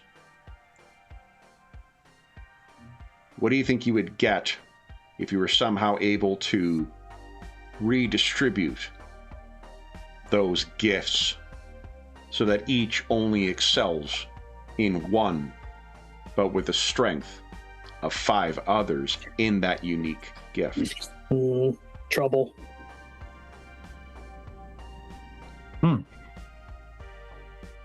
They called it the Pentada Satany, or Satan's Pentad. 5 vampires who were transformed through diabolic magics to each serve purportedly the Soviet state, but in fact Comrade Gorcha. 5 vampires whose powers exceed any of their other kinds, to hypnotize, to transform into mist, to adopt the form of a wolf or bat, both, to have might greater than any mortal, or to move faster. So we missed the strong one and the misty guy. Does it mean that they're weaker in the other areas that their powers have been diverted to? Like the fast one's fragile, the strong one's slow, that kind of thing? Not weakened necessarily. They are still vampires, but no gift beyond what mortals would have. Make him a little easier to kill. If we know which one's which. Whether the mind-whammy one's going to be hard to sneak up on. I would say. So it seems that the Pentada is a fact, and at least 3 of them survived their whatever happened to their master. Was it only them in the container? I didn't see anything else. Yeah, there was a rectangular box of some sort. I'll describe how big it was. That I think one of the strong one might have picked up and ran with, because I didn't see any kind of terrain marks or. I think maybe their master's coffin. Comrade Gorcha. Then there may be a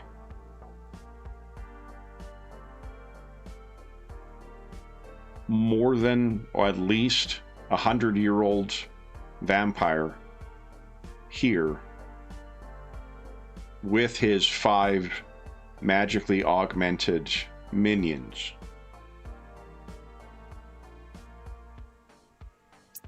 Eric, that's not a good thing. Yeah. I think we need the Avengers.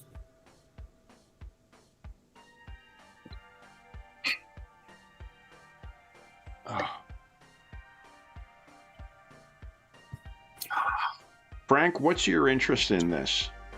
Was it just to see to the Cherosky Vori? Yes, I was just tracking them and,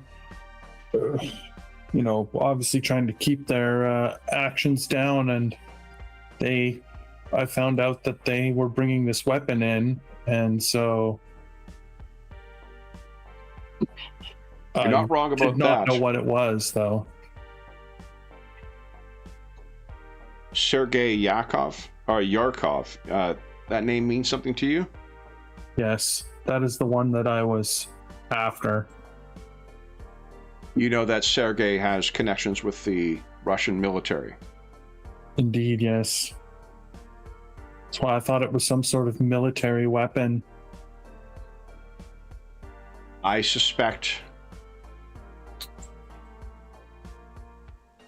when the Soviet Union collapsed and the Iron Curtain came down, there was 2 types of men who strove for power. Those who wanted to gain power in the newfound realm of capitalism, the oligarchs, and those who wanted to continue the power they had before through intelligence and military. Sergei is part of the latter school. I don't know what happened to Gorcha in the time between when he fell out of favor, but it seems that Sergei has some allies within the former KGB who were able to bring this to his attention. Sergei wasn't among those at the warehouse, was he? No, he was certainly not. Spending weeks in a shipping container, even with preserves, can leave my kind quite peckish. They had blood bags. Even then they slaughtered everyone else. Was there signs of feeding? I would say so. There was a lot less blood than there should have been, considering at least half of them were decapitated. Then they warned Sergei. And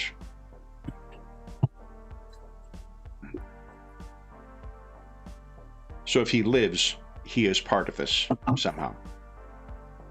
It would seem. Well then, Frank, is this no longer your problem because it's involving vampires, or do you still want to deal with Sergei, knowing that his weapon has come? Well, I'm definitely going to see it through. But, yes, it certainly does feel a little out of my league, doesn't it? Well, that's where Eric can help. Eric's got plenty of experience with all kinds of varieties of my kind, though, and he leans forward with a little bit of, you know, intentional severity. Eric, I don't know if you face anything like this, shy of Dracula. Yeah, I don't think so either. I could probably take one of them on my own, but 5 and a master? There must be a reason he has come as well. If you wish to simply take over a country, Russia is much more disorganized than here, and much less superhuman resistance. For him to come here, there must be some purpose. I don't know what that is yet, but I'm going to keep investigating. What do you think? Well, trying to figure out how to kill him. That's what my thoughts are. But I don't really care why they're here.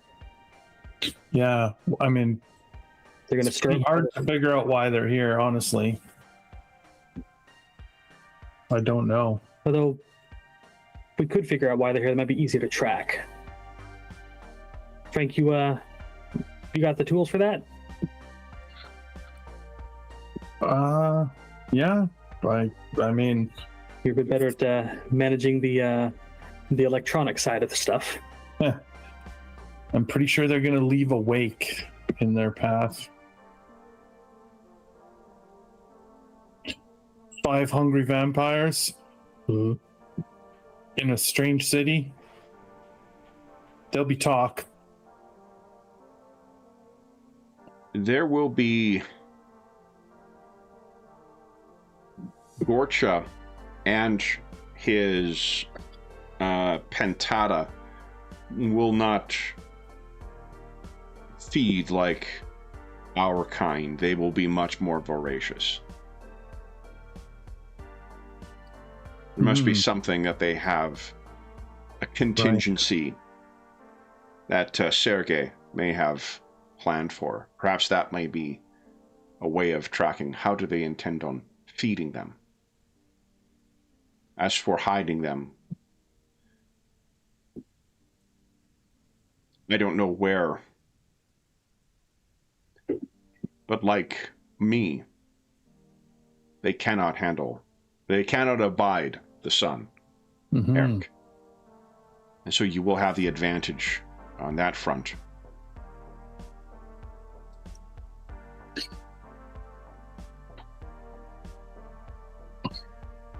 That also could potentially prove to be a weakness of theirs. You can face them in the daylight. They will both be sluggish, or if exposed to the daylight, Crispy. It is lighter. Our kind does not abide the sun well.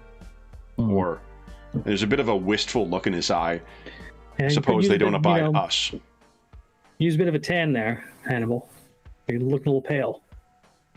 He gives you a kind of a sad smile. Then, what else can I tell you? Do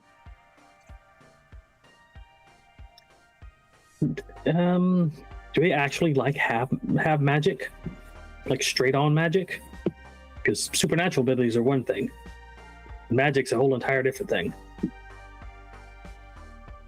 If the KGB files or the Russian files are to be believed, Gorcha has some skill in magic. Magic vampires. What else is going to happen?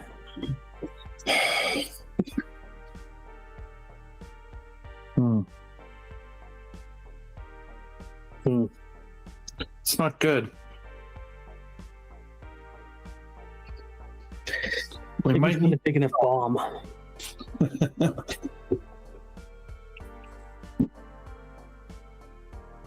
Do you know anyone else? Any others who are skilled in tracking and fighting your kind, Blade?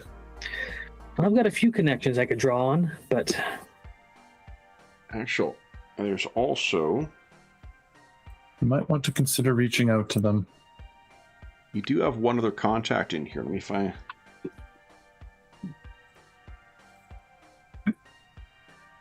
See if I can find his...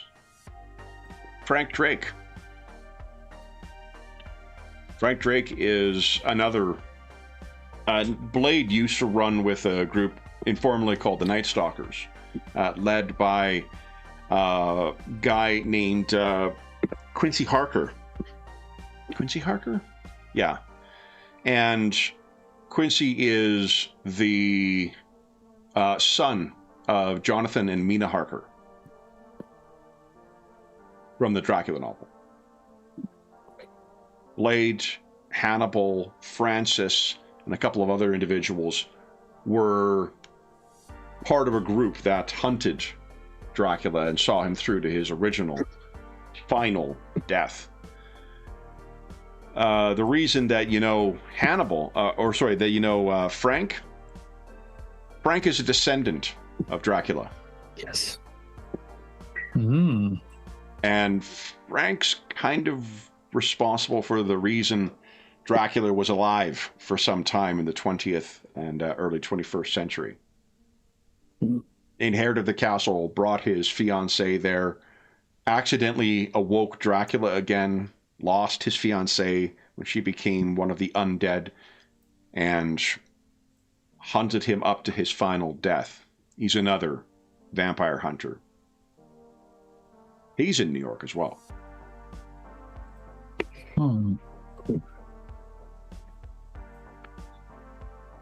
Well, we can bring him up, see if he wants to kill some super vampires. Well, won't hurt to reach out. Well, might hurt a little bit, but I'll reach out.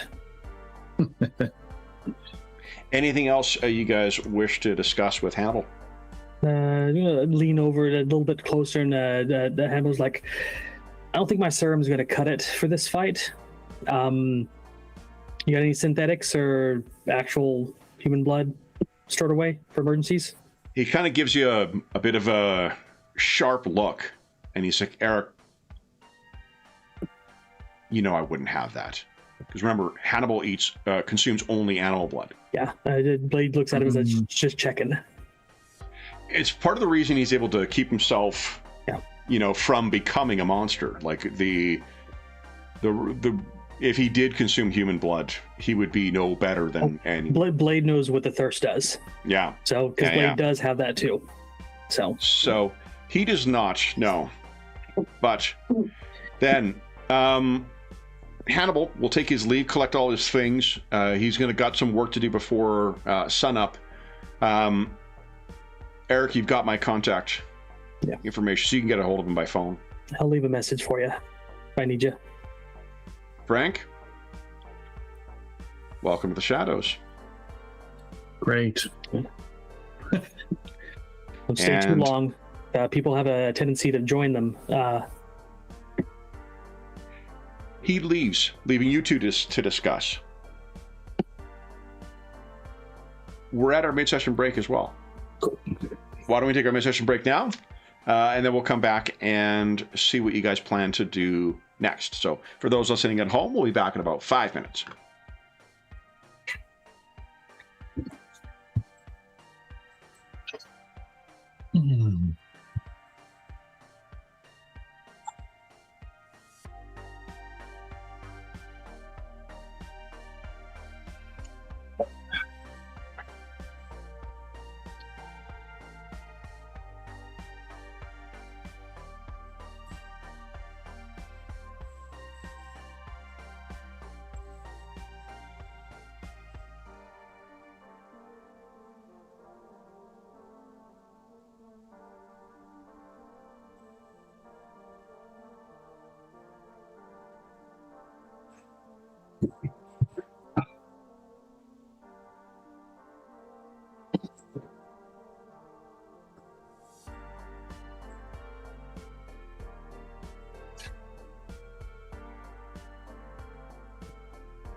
All right.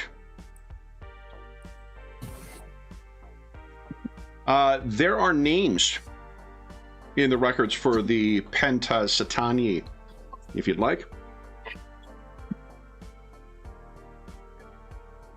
Names? Like to open it up and look at it? Oh, let me show you here. Oh. The 5 names given are...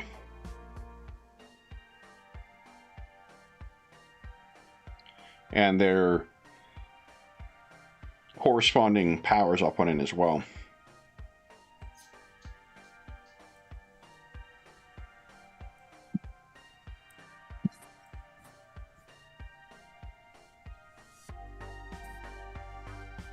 Yep.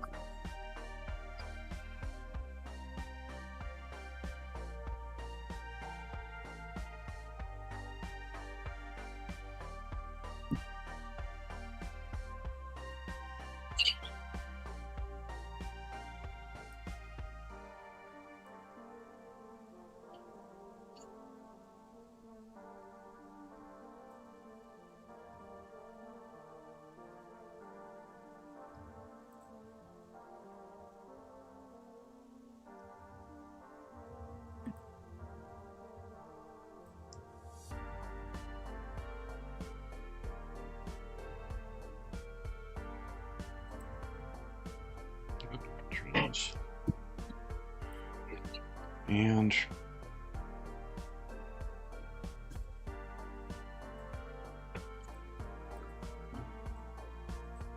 make sure I got all 5. 1, 2, 3.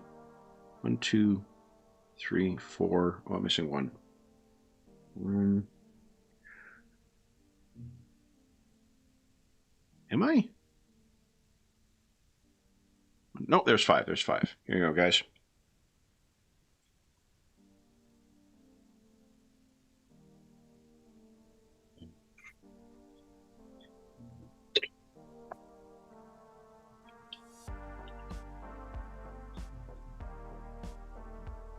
Zelensny and Prizrak we haven't seen yet.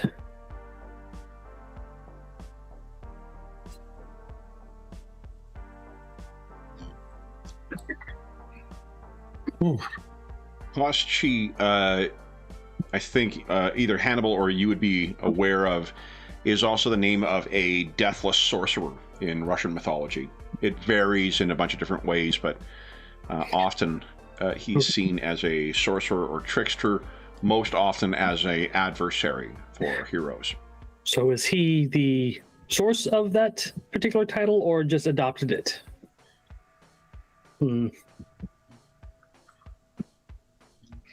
Hey. I'll give you the English translations for these as well. Or at least for the handouts. Oh, here we go.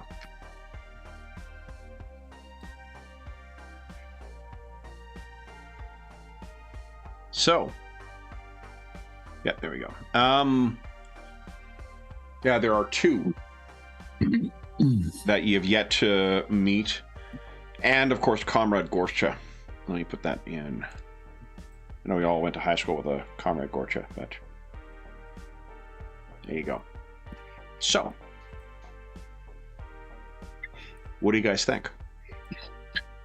Well, I think we need to get Frank a bunch of garlic-tipped and silver weapons, just so he is ready to fight some vampires. What you can assume as well is that you know where at least some of Sergei's living quarters are. So Sergei Yarkov does have a kind of like a nice, apartment somewhere in New York as well. You knew about the warehouse, but you haven't necessarily. And Frank, I think it's reasonable to think you've got a couple other locations in mind. So you still have several hours before dawn. What are you guys thinking of doing? What is the plan next?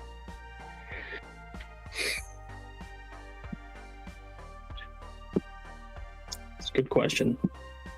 I mean, daylight's the safest time for us to rest and research. take a look at your connections. Excuse me. As well, guys. Maybe we should track them for now. At least to try and get a feel for where they're going to hide out. Well, if they're as old as I think they are, or we think they are, or whatever, they're not going to be able to, I assume, navigate the modern world very easily. So they must be using Sergei as a mediator to arrange things for them. So if we can get hold of his financials and track what he's buying, that'd be a good place to start. Do you mean his legitimate things or his illegitimate? That will be trickier. Yeah. Didn't say it was easy. No, but what are you thinking? Maybe we rough up some of his guys, find out where he is. So where are you going to find his guys? The spitball behind his. What's your course of action here, guys? You guys you are superheroes with, and particularly with Frank, with lots of experience with investigations. So, like, if you choose to pursue a lead, you're going to be able to uncover some stuff for sure. Yeah. It's a question of how you want to pursue it.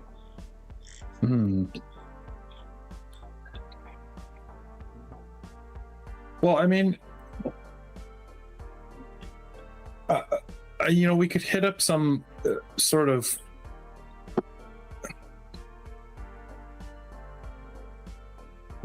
police scanners, or see if there's anything being called in, because, like, as you've stated, they're going to be bloodthirsty at this point, especially after traveling in a crate, and so maybe we can get a bead on their whereabouts through that method.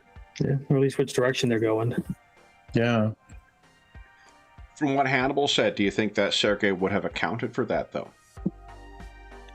Possible, yeah. There's a good chance.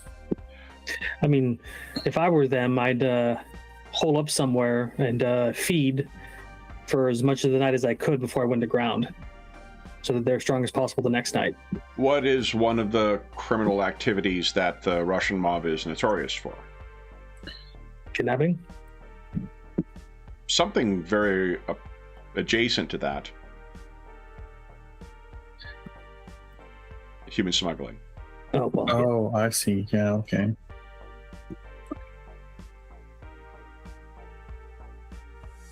If they were involved with that, that certainly would give them an opportunity to stockpile, as it were. Yeah. Right. Do you know any of their halfway houses they store these victims at? Something you guys could probably uncover with some investigation. Remember, your connections are one of the ways you can kind of access that stuff. Punisher, I forgot, I've got it listed on your character sheet. It should be connections military. Oh, yeah. So you potentially could call on that. Blade's got connections with superheroes. Yeah. So if I can't remember if he's come across him, but I know Blade has a history of at least fighting Mephisto, and you may have a connection with Stephen Strange as well. So that may be someone you, from a supernatural perspective, you can draw on. Stephen Strange might be a good idea. Let's go knock on his door. I could do that while you dig into the safe houses or whatnot. See if we can locate some of those. Yeah. Okay.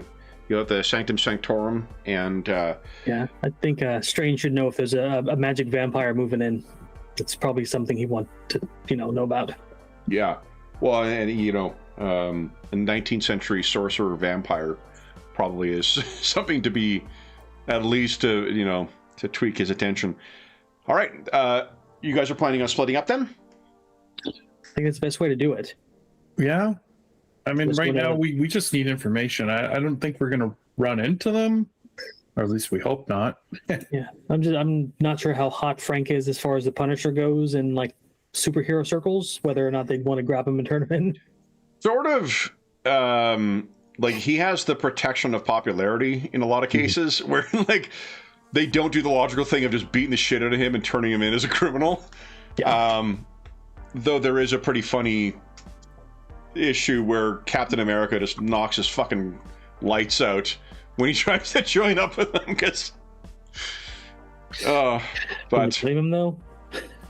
I don't think they turned him into the cops necessarily, but they did knock his fucking lights out and abandon him. It was in an issue of Civil War as well, like the original Civil War, so that's not a terribly well written comic. The characters are all like just crazy, like incredibly off character in a lot of cases. Yeah, just that sort of whole arc should never have happened. Yeah. You don't work for the government when you're superheroes. You work adjacent to the government. All right. Then what we'll see, I guess, is you guys heading out and getting ready to move up. Frank, you get back in your van. Blade, you're getting ready to get on your motorbike. Anything that you guys are... Have you got a way of contacting one another again afterwards, you think? I'm sure we swapped cell phones back when we worked together before. Just why would I think to call them before this? Yeah, fair. Oh, of course. Yeah. All right. So, Frank is probably the first one who is ready to go. And Frank, you begin to you put the vehicle in gear, you hit the accelerator, you can hear the tires turning, you are not moving. Oh, and then you can feel the vehicle lurch up from the end. And let me just quickly bring us over to a Matt. Find us. For no reason, guys. It's a parallel parking simulator, I assure you. But it's something I did today. Let me set you guys up out here. Yeah, let's do this. Make sure the scale is right. There we go. I hope it's the wolf bat again. I can put another hole into him to match.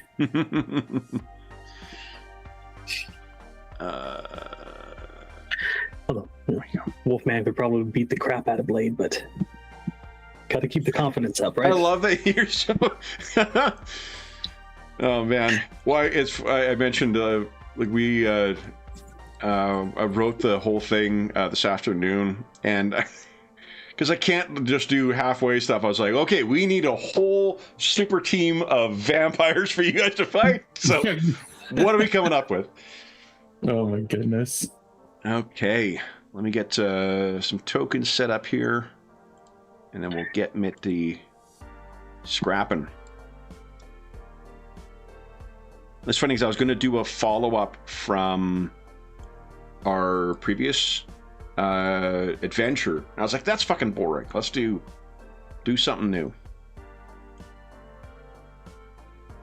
Feel free to throw a whole bunch of rank 1 monsters or minions at me. Where would be the fun in that? Come on. You get advantage, if edge on all of them. All right, let's see here. I'm just going to quickly get these tokens shit up here. All right, sorry, guys, I would have set up beforehand, but we were kind of prepping right up until the last minute with this. Okay, 1 is down. Oh. Zwei.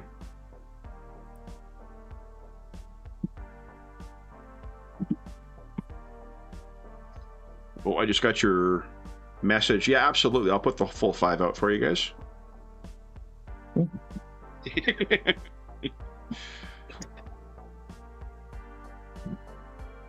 Let's see. All right. Cost change.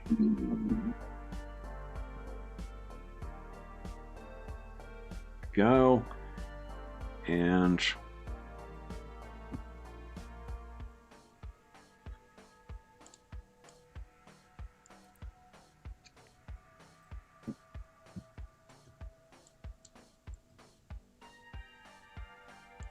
all right. And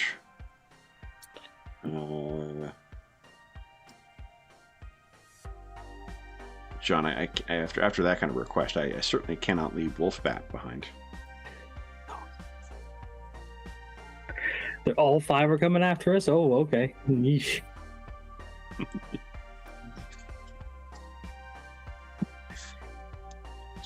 Here we go.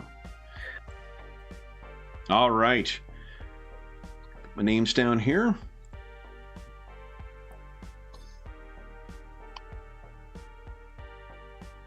I'll show you where you guys are here. Oops. Strange. And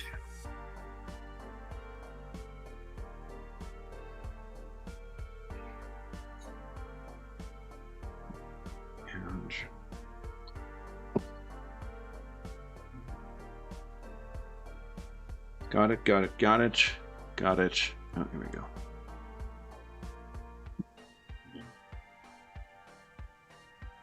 All right. Let me bring you guys over here. You have to picture your... Oh, I could probably give you your cars if you want. Boom. Here's where I've zoomed out to 50 in order to kind of see the full scale here. Let's add turns for everybody, and you guys can go ahead and roll initiative when you're ready.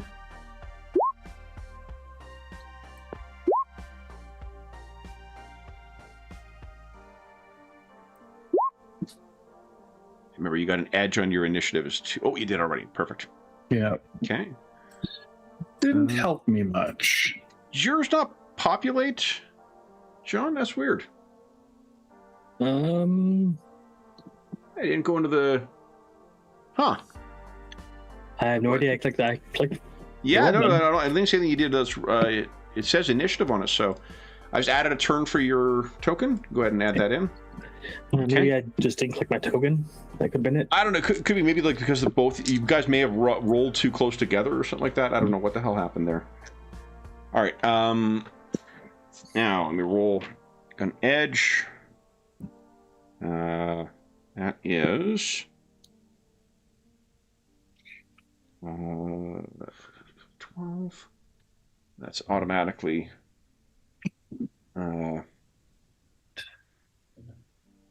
Now that you rolled a fantastic success on it, so.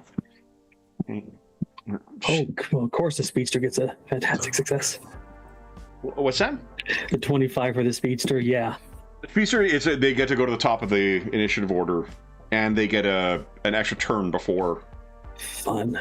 Yeah, speedsters are pretty bonkers. Okay, and I don't know why I'm taking stuff out of the dice tray. I just rolled.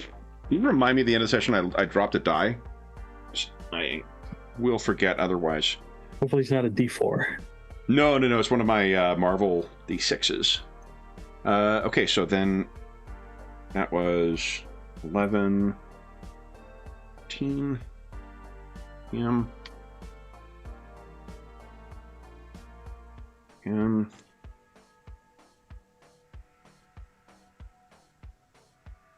14 for her.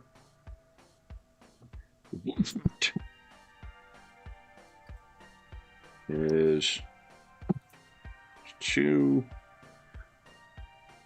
Liam 9. Okay. And okay, so no one other than Death Race gets a turn before Death Race. Let's see here, Pritzvac and Corpse, Wolfbat, and then did I roll for Koschei? I didn't. And turn. It was so mysterious I didn't even see him. 12. Okay. All right. And Death Race will be up first. So she grab my cheat sheet here. Oh, hell, actually, give me a sec. I gotta grab it from the other room.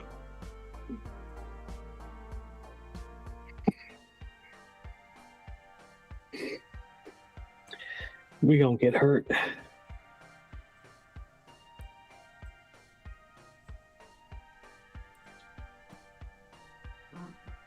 It's not looking good. right, sorry. My North Star cheat sheet has most of these powers on it, so. Oh, great. North Star. Remember what he could do. Yeah. Okay.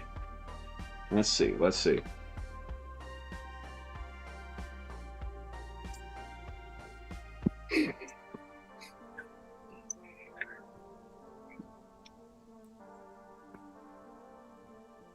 All right.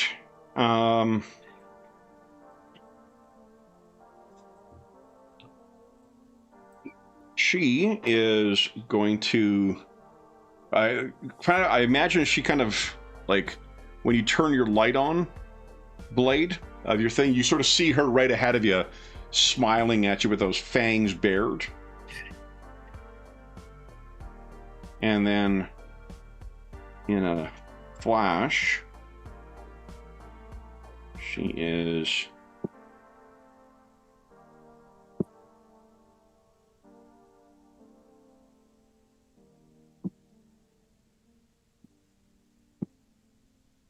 going to toss something at you. And let's see here. Like a grenade, or no, it's like a probably a like a series of, I don't know, what would it be? Like rocks or something, okay, I guess. So like it's something okay. that's gonna hit, but it's the fact that she's throwing it at super speed. Okay, I'll slow motion dodge it if I can. Okay. Yes, you got a reaction. Yes. If it targets my agility defense, I can pose trouble. Hold on, I actually don't know if you. Let me double check that.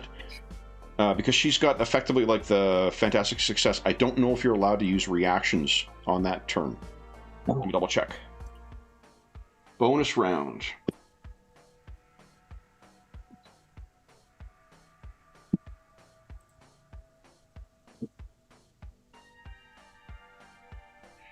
Yeah, it's before normal combat begins. Okay, so no react. Well, you know that's there in case I need it, so.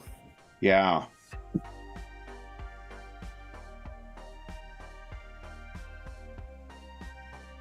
Look at those rocks, honestly. Yeah, let me see here. Let me check about the action. Okay, reactions. Around. Okay, so here's what it is that you can do that, well, at least what I'm a rule. It just means that when the first initiative pass comes, you're dipping into your reactions for that turn.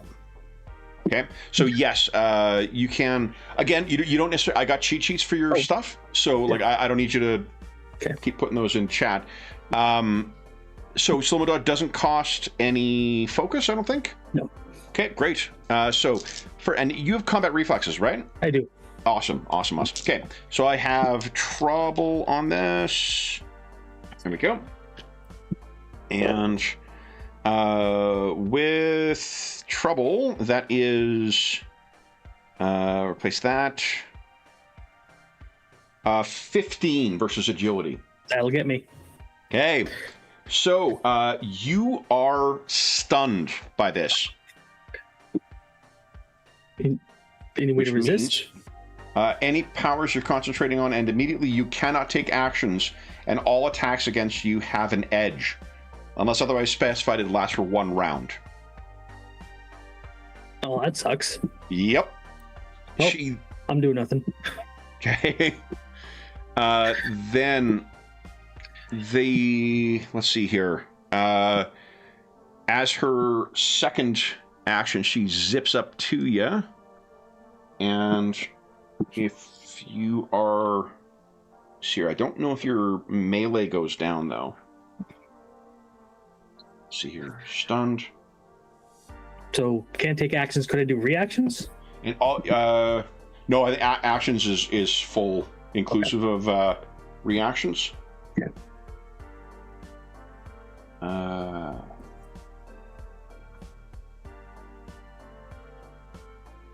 Yeah.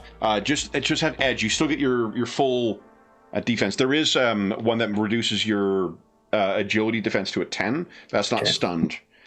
Okay, so then she races up and is going to try and hit you. And it's not that. I think she's just rolling normally. She actually, because of her blazing speed, has 2 edges on this attack.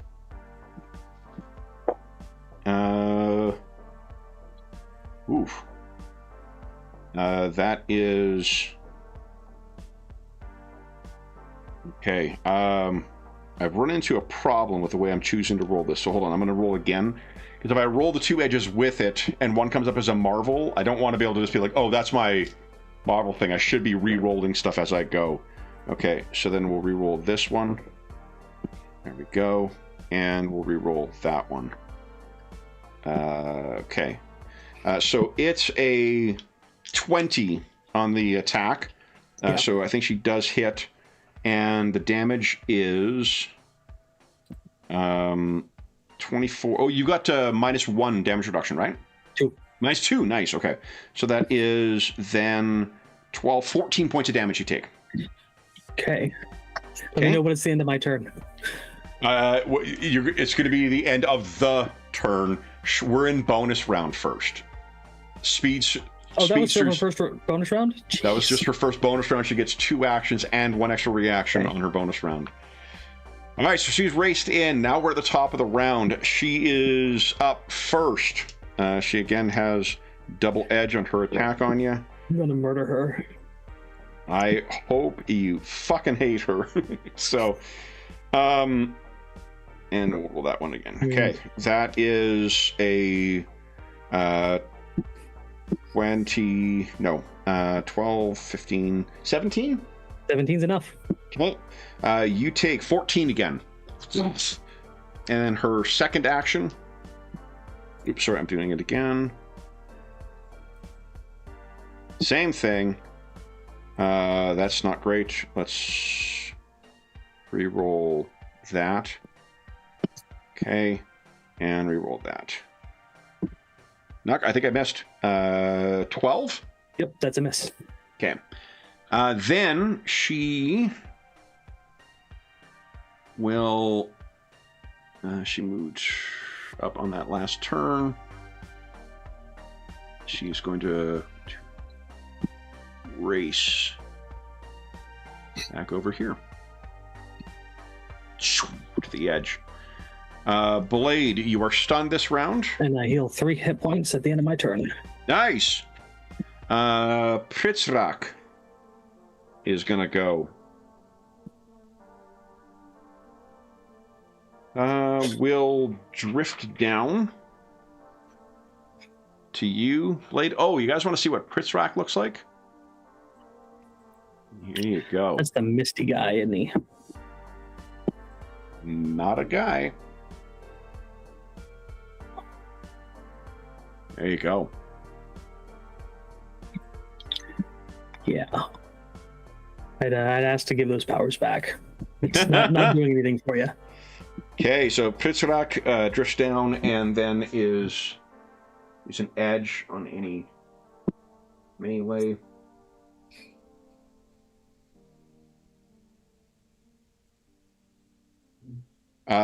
And the mists begin sort of drifting around and trying to make their way up your nose. What is your resilience defense? 13.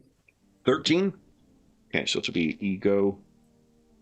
Let's see. And only 1 edge on this. Okay. That is enough for a hit, and it's a fantastic success. Have fun, Punisher. It's all you. So you are. This also stuns and knocks you prone. The stun stack. Prone as you're sort of choked by this thing. So the stun stack. It just stunned until the stunned for 1 round. So yeah, it's gonna. Well, But sit back and watch the action. Hold on, let's see here. Stunned. Unless otherwise lasts for 1 round. I'm going to say it's at the end of this round you'll recover, because otherwise you're just... the game, everything else with the game tells me you guys shouldn't be sitting out a bunch of times, so... if you are stunned, it's because I rolled fantastic success on this for the second one. All right, Iron Corpse. Hey, guys, you want to see what Iron Corpse looks like? Yeah. Here we go.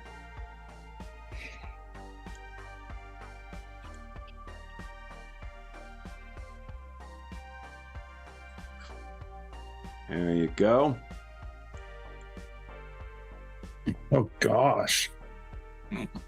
He is going to toss your van and try and do damage to you with you in it. So, he is going to use melee.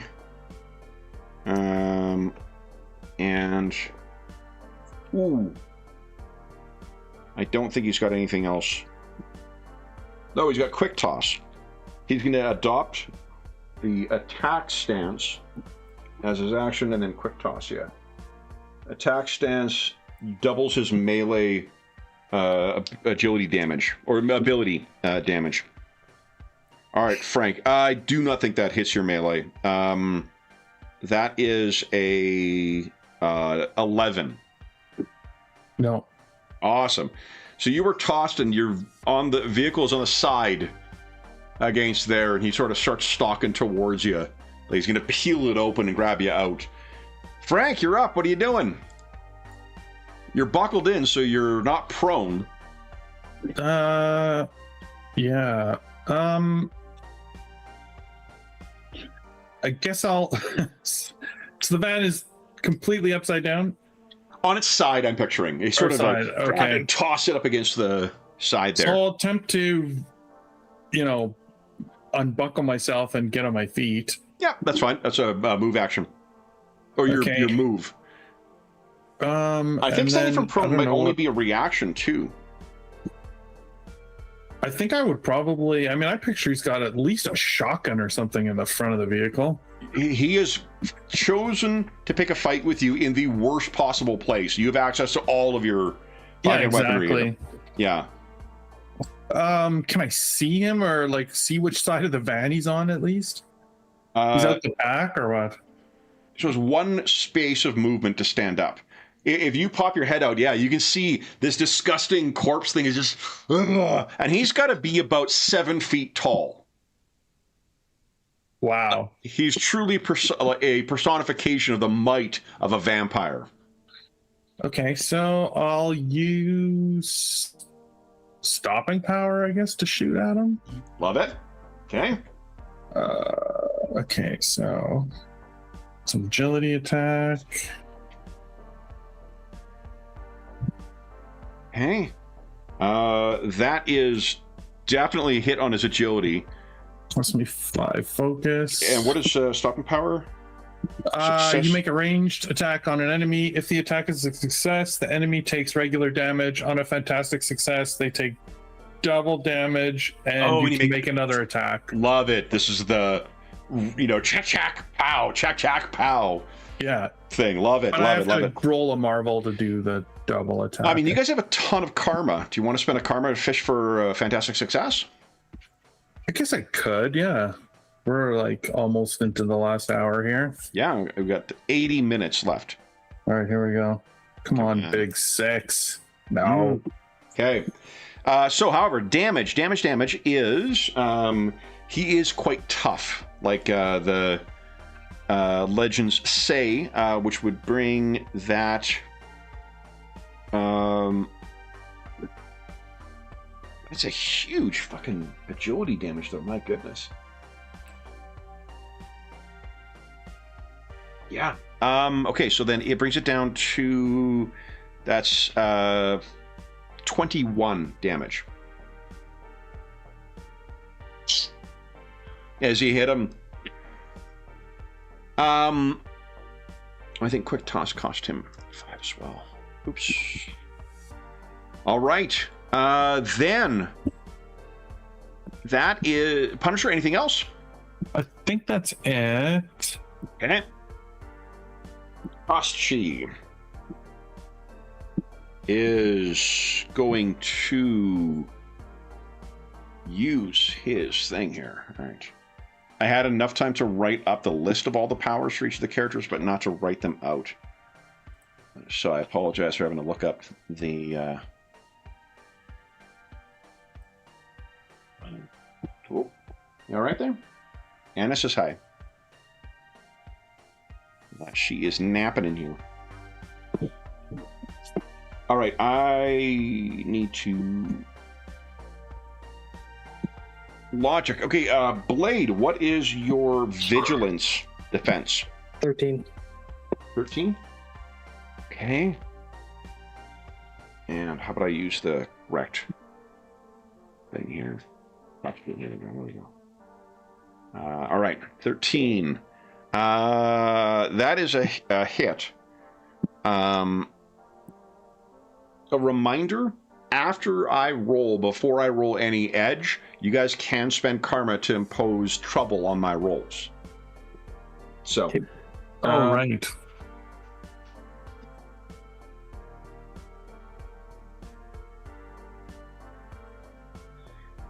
You can feel, Blade, there's something has just sort of snaked its way into your mind. Wolfbat did not appreciate getting shot by you before, so swoops down. He looked like he healed pretty well, though. He did heal pretty well. And he is going to... see, does that do anything? That doesn't do anything, so I think it's just... Now, the nice thing is the underlying logic of most of these powers ends up being the same. It's just the fact that they have a bunch of different names and like, oh, it's this one, but it just means you get +1 to damage with every 2 focus you put into it.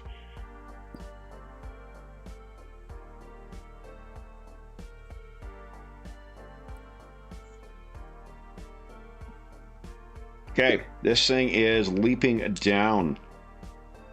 And 1 edge on you because you're prone and 1 because you're stunned. Why am I rolling all those dice at once? Quit cheating, Madison.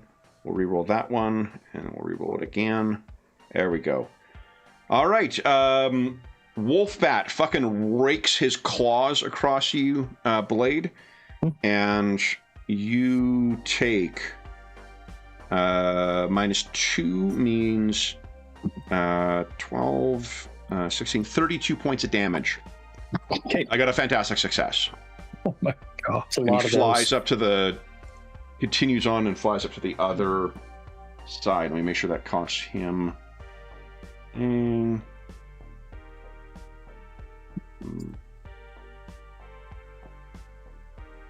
Oh, it's gonna hit one.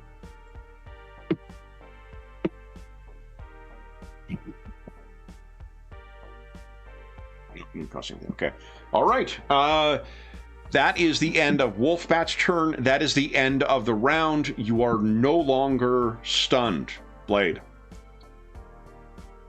Death Race is up. Death Race is going to...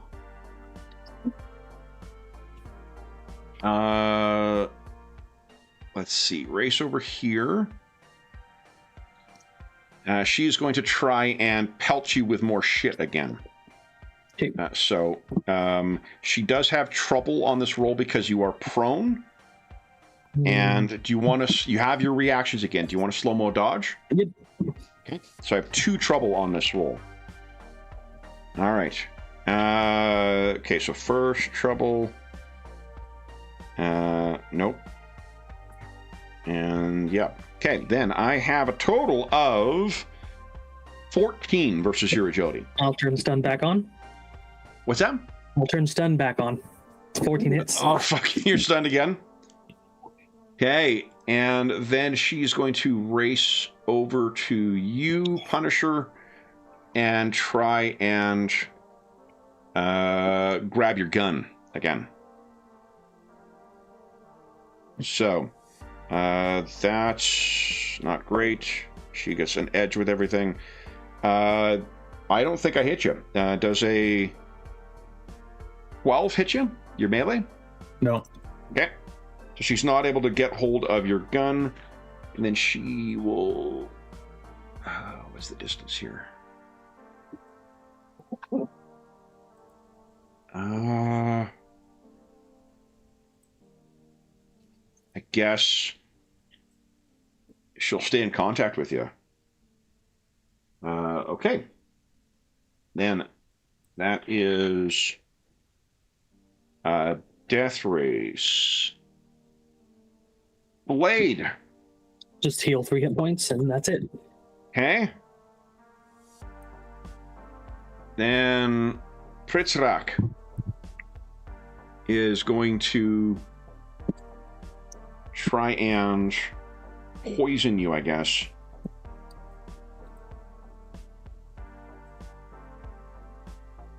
Yeah. Just 1 edge against you for stun, 1 for prone. There's no way that's a hit. It's possibly... okay.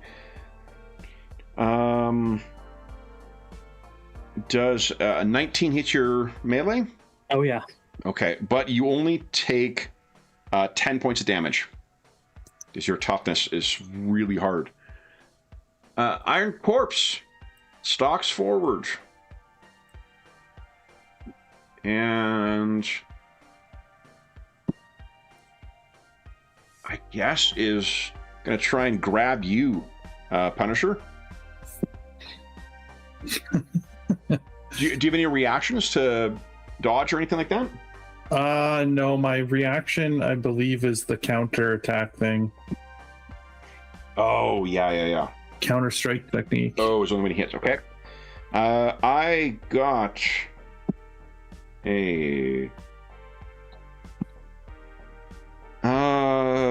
13. No, that's not enough against my melee. Wow. Seizes at you. Punisher, what are you doing? Okay, well, let's try and double tap again. Or not double tap. Oh, maybe. You make a range attack. Double tap's the one that makes them bleeding. Yeah, that's the one that makes them bleed. Weapons blazing might be the one you're thinking of, where you take 2 attacks.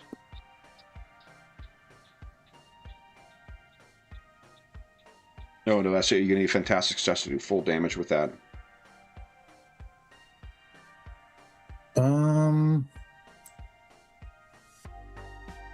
Let's... Yeah, I don't know if bleeding really is going to help me here.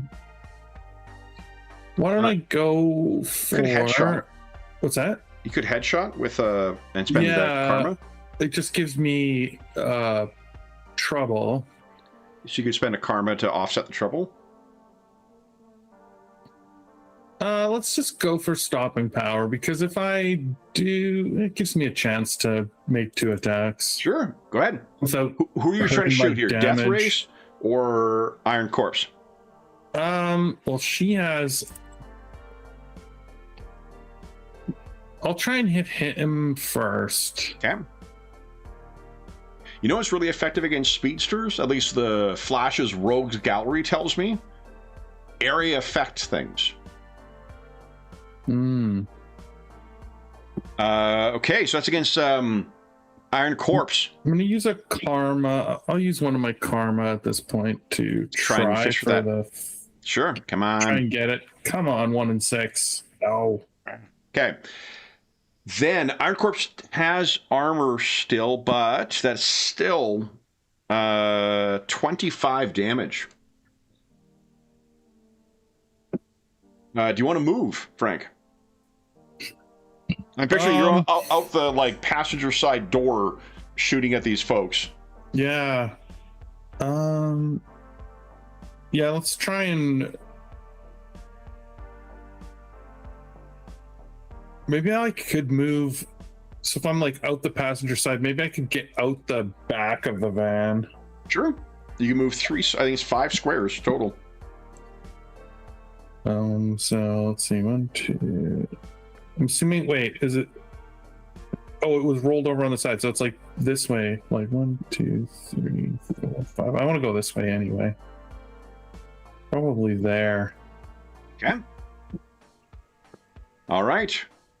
And Kosche, what is your vigilance defense, Frank?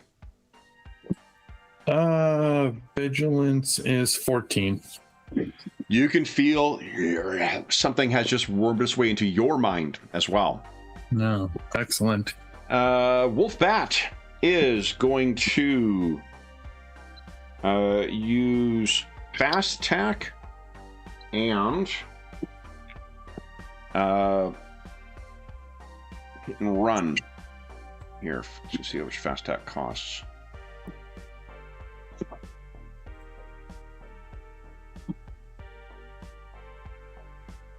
Oh, hold on, they're separate abilities. So I can only attack you, Frank.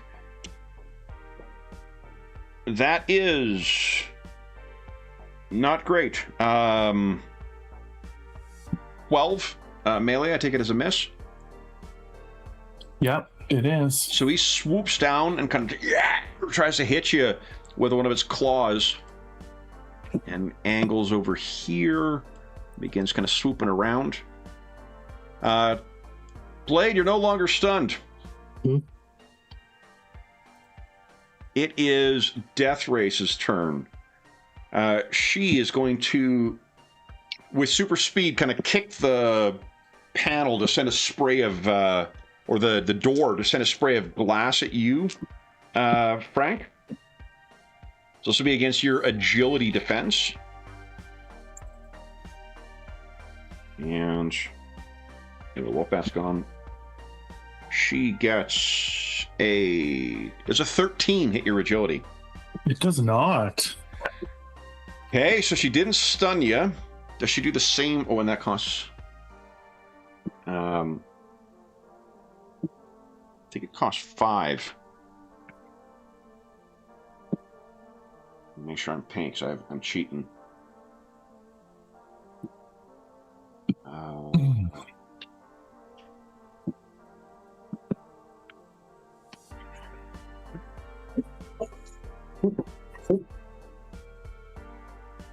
Yeah, 5. Okay, so she should be down by another 10 here.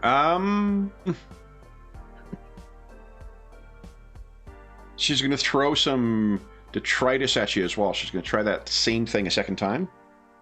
She's fishing for that stun. It's not great. That's a 14?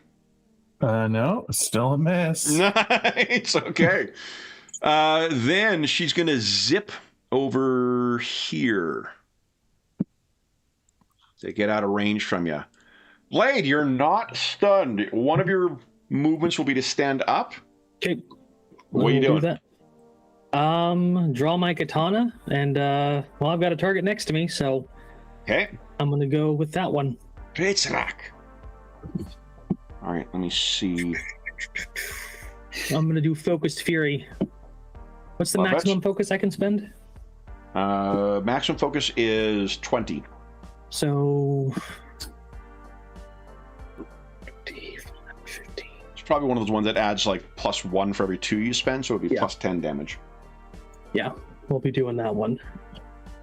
Minus 20, and I'm attacking Pritthrak with my katana. And if I hit him, I'm gonna use a reaction on him. Okay. You solidly hit this one.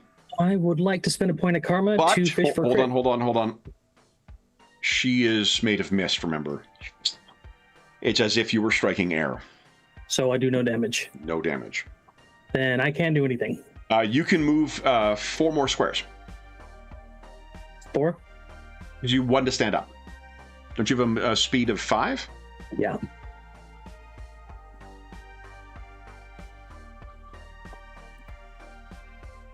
Well, move 4 squares that way. Okay. And heal 3 hit points, and my turn's over. Nice. Okay. Prisrak is going to try and drift after you again. And I don't even know how to fight this thing. No.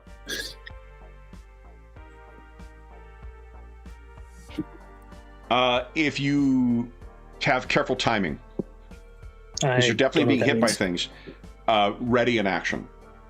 Oh. If you're ready in action to interfere when they're tangible, that can be a way of doing it. I thought she was just completely intangible. She is, but she's hitting you and being able to affect you in some way. Okay, then does a 15 hit your melee? No. Okay, so she's trying to get in on you, but you're not able. She's not able to do so. Iron Corpse is going to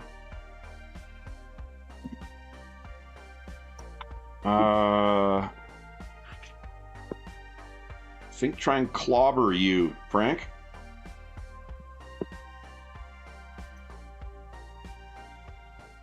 Yeah, he'll do that. 3, 4, 5. Runs up towards you. That is not a great roll. An 11 melee, I do not think hits. Does not. Okay. You're able to sort of batter it aside. You can tell from the way it hits, though, like the concrete splinters from where his fist hits the ground. Frank, you're up. What are you doing?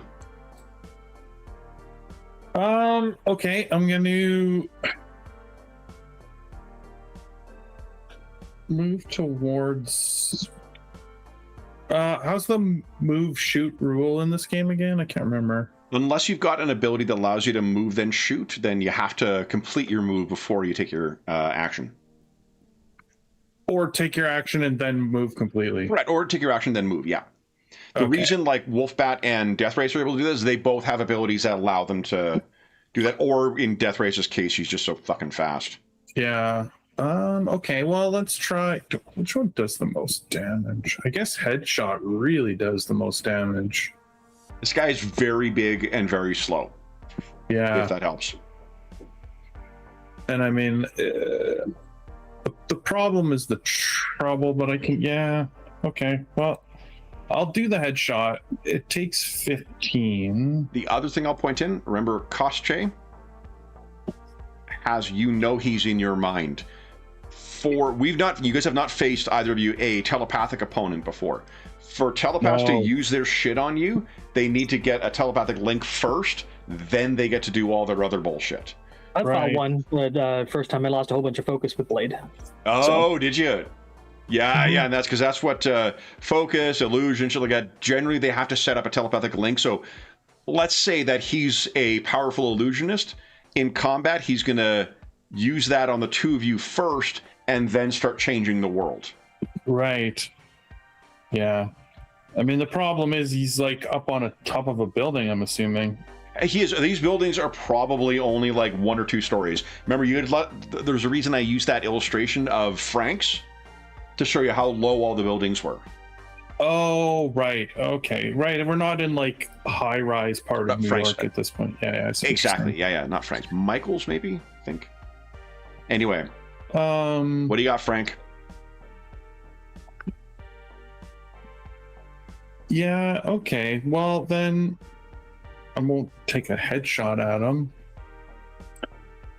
What I'll do is... Well, I guess I could. You absolutely could.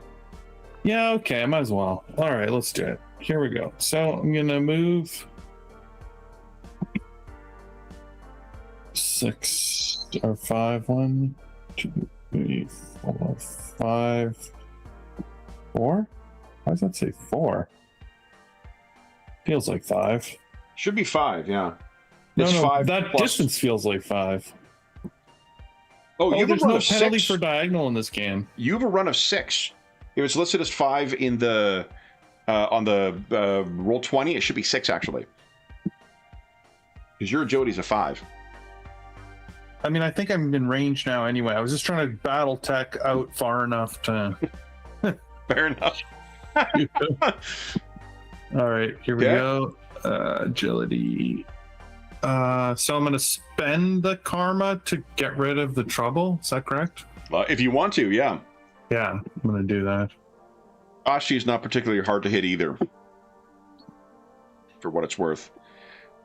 All right, that is a hit. And Koshi does not have any damage reduction. Should tell us what it looks like as you blow Koshi's head off. He's just very scared of, you know, what this sort of mental link, because I think that, like, Frank's been around for a long time. He might have not fought I might not have fought a psychic with him, but Frank's been around psychics before, and it's probably, you know, get out of my head, he probably says, and turns and so you blast his head and his body falls backwards. Frank, are you done? Yeah, that's it. All right. Wolfbat screams out something in Russian and swoops back down and is going to try and tag you, Frank. And maybe he needs to use something a little more effective. Let's see here.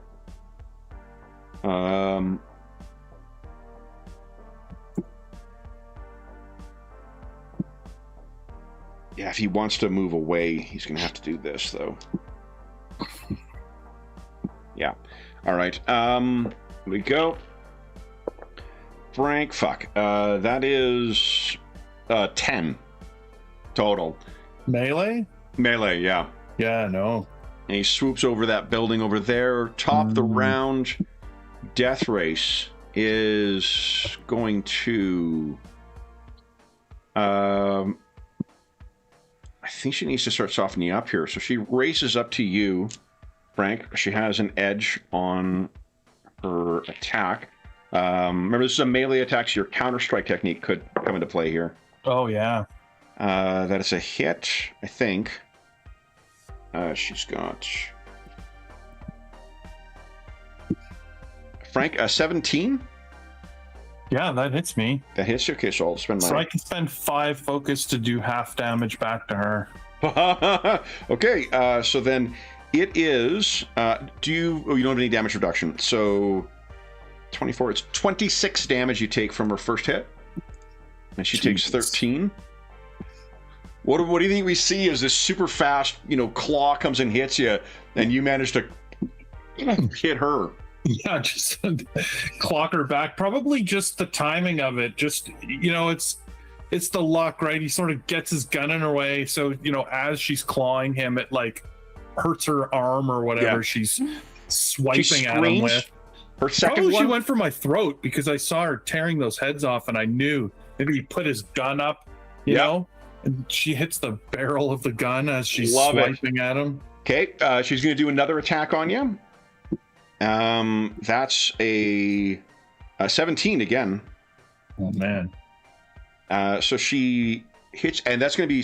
do you want to... Because you've got combat reflexes. You could do a second reaction. You want to spend 5 more focus, do a counter-strike technique on her? Oh, yeah, might as well. Okay, you take 26, she takes 13. That's hard. Blade. Well, she made a mistake. She stayed in range. Oh. I'm moving up and I'm doing an focus furious attacks on her. So you have trouble on all attacks against her, just FYI. Well, let's see, I'm double checking. Focused fury, yes. Okay. Is there a team up bonus or anything? No. Okay, well, I'll spend a point of karma to negate that. Trouble? Okay. Yeah. And I'll spend my 20 points. Here we go. It's Focus Fury you're doing? Yes. Love it. Come on. That's a miss. Could I spend another point to boost it? Yeah, you can spend to roll with an edge. Yeah. Come on. Should I shoot for the 1 or the 4? The 1. That is a hit. All right. And focus for you spent 20, you said, so it'll be plus 10, I guess. Yes, and then I have a reaction I want to use. Okay, what reaction? I didn't get a fantastic success, so I can't. Okay. Okay, so then that is 27, 37 damage.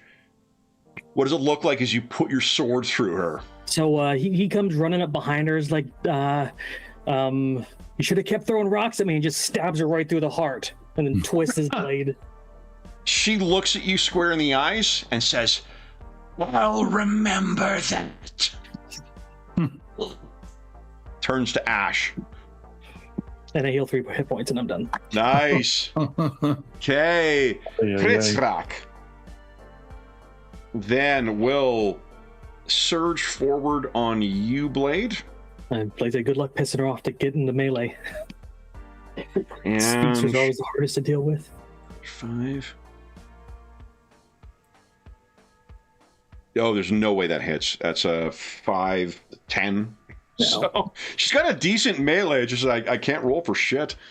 All right, so she comes up and once again is trying to get in on your head, but you're just ducking and weaving and staying out of her grip. Iron Corpse is going to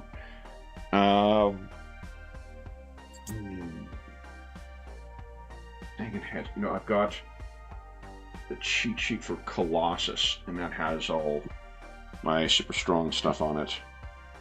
So I'm gonna grab that. It's right here. Yeah. Hey. That must have felt very satisfying. It was a little satisfying. Stewing for 3 rounds there. Yeah. Hey, that's... This is what I'm looking for. You and you. All right. Iron Corpse comes up and attacks Frank. I have a reaction I want to use. Ooh, okay. What reaction do you want to use? Interpose. I can post it for you if you like. Let me see. No, I got it right here. Basically, I swap places with him and... Oh, you mean... Oh, so that's a reaction from the, like, regular actions? Yeah. Okay. Let me see. Because I have damage reduction. Frank does not. Yeah. No, he does not. When someone within the character's reach is the target of an attack, that does not also target it, the target moves for free to stand between the target and the attacker, becoming the new target. All right, so let's swap places with you two. All right, so he's attacking you. And he is doing a... Oh, it's the wrong character. Here we go. Yeah, smash. All right. I have an edge on this attack. And I'm spending... There we go. All right. Here we go. So the attack, that is a 16. A narrow miss. Okay, so I've got to roll my edge yet. That is now a 21. That's a really good hit, yeah. Okay. That is, so you DR 2. Yeah. Okay, so that is 3, 18, 22 plus 5 is 27 damage. Okay, I'm still up. As he hits you. Walker! Spit blood at his feet. Then it is Punisher's turn. Oh, man. This is a tough choice again. Between holding an action to shoot this incorporeal thing or help. I feel like I need to help Blade against this strong guy. Oh, wait. Do I take a penalty if I shoot into melee? No, not in this game. Not in this game? Oh, that's No. sweet. Thank you, superhero games. Which one can do the most damage? Blade, did you remember to heal on your turn? Mm-hmm. Okay. Yeah, Wolfbat's going to go. Skill, agility. I don't get healing factors in most games. I remember in those games. Oh, I'm gonna try snap shooting. Ooh, okay. You What's that split do? your attack to make 2 ranged attacks against separate targets, or you can focus fire on a single target. Okay. Make a single agility check and compare it to the target's agility defense. On a success, an affected target takes half regular damage. On a fantastic success, they take full damage and are bleeding. Oh wait, it's weird wording. So wait, it does half damage because you're shooting 2 targets, or you shoot the same target? Separate targets, or you can focus on a single. So you make so it's one like they roll. would get shot twice. Yeah. And I see. So then on a regular hit, they would just take normal damage, and on a fantastic success, they take double damage because you can hit it on one. All 3 targets are viable right now. Wolfbat is up in the sky, kind of like angling around to fly down again. So Don't try to shoot Prizrak, though. What's that? Don't shoot Prizrak. You can't shoot her. No, I know. I'm trying to shoot Iron Corpse. yeah, so you would shoot Iron Corpse twice. There's not a lot of advantage of using snap shooting against him unless you really that it'll want. make him bleed. I guess I could do the same thing with double tap. Yeah, and it wouldn't cost you the focus. Oh no, snap shooting does cost focus. Yeah, neither one costs focus. So I would move here so that I'm 2 squares away from him. Oh, fudgicles. You actually take 4 more damage, Blade. I forgot he's in his attack stance. Oh, well, I have 1 hit point left. Yeah, you have 1, so you're not down, but... And then I'll do, I might as well just do the double tap. It's the same thing. I just have to be really close to double tap. Okay, so here we go. You could headshot too. Do double damage? Possibly stun him. Well, headshot, I have to get a Marvel for it to do anything exciting. No, it does double damage on a hit. It does triple damage on a fantastic. That's why it costs. Yeah, that's why it costs 15 focus. I can stun him if you do hit him. So. Oh, okay, yeah. Yeah, like you roll with that. trouble, but this guy's he's pretty slow. Right. Okay, I'll try it. I'll shoot him. Okay. And you could always roll and then spend an edge after you see the result too. Oh no, you can't because there's trouble. You got to decide whether you're offsetting the trouble. Right. Do you want to offset the trouble? Yeah, let's do that. You know, we're in the last hour of the game, guys. Why don't you take a point of karma? Yeah, then let's make that decision easier. Yeah. All right. Here we go. Oh my god. Oh, Shane, you spent the karma, right? Yeah. Well, I have some really bad news for Iron Corpse because his agility defense is an 11. Oh my goodness! Wow. So that's it. I mean, it's terrible damage. Because now, knowing that, I mean, you've only got 1 karma left. You could spend karma to reroll that Marvel die. Oh, you can? You can do it twice? The only thing is when you have trouble, you're not allowed to roll trouble and then re-roll. You have to offset it. But because you weren't rolling with either trouble or edge, then... Oh, okay. Well, let's try it. All right. Because, I mean, that's terrible. A 2 is terrible. Yeah. Come on. Oh, come on, roll 20. It's double damage at least. All right, so then his damage reduction is 3, so that's 8, 13, 26 damage on him.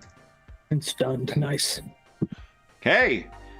Then it is Wolfbat's turn. Oh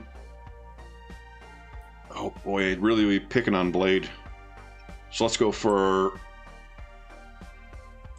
Punisher. Screeches and goes flying past you. Once again, I do not have an edge on this. Frank, that is a 16. Against agility? Melee. Or melee? Oh shit, that's a hit. Yeah, but is it a melee attack? It's a melee attack, yeah. Yeah, I'm going to spend my 5 focus to counter-strike him. Love it. Okay, so that is His melee is times 4, so that is 28 damage, and he takes 14. Okay, and then he'll carry on his move down to here. Blade, you're up. What are you doing? Spending karma doesn't heal health, does it? You can spend a standard action to recover. You can spend karma, and then you make a resilience check against 10, and you recover 4 times the result. I was thinking it, but I think Iron Corpse is stunned, so I'm going to try to get him out of the fight. He's not stunned. He's only stunned on a fantastic success. Didn't get a fantastic. On a headshot? Yeah. It says either way, if they take any actual damage, they're stunned. Oh, then he is stunned for 1 round. Yeah, he's stunned to the end of the round. Cool. I think I'm going to go... How far is Wolfbat from me? He's in the air, right? He's in the air, yeah. About 2 squares up. Damn. Well, Iron Corpse is stunned, so I'm going to not worry about him for the moment.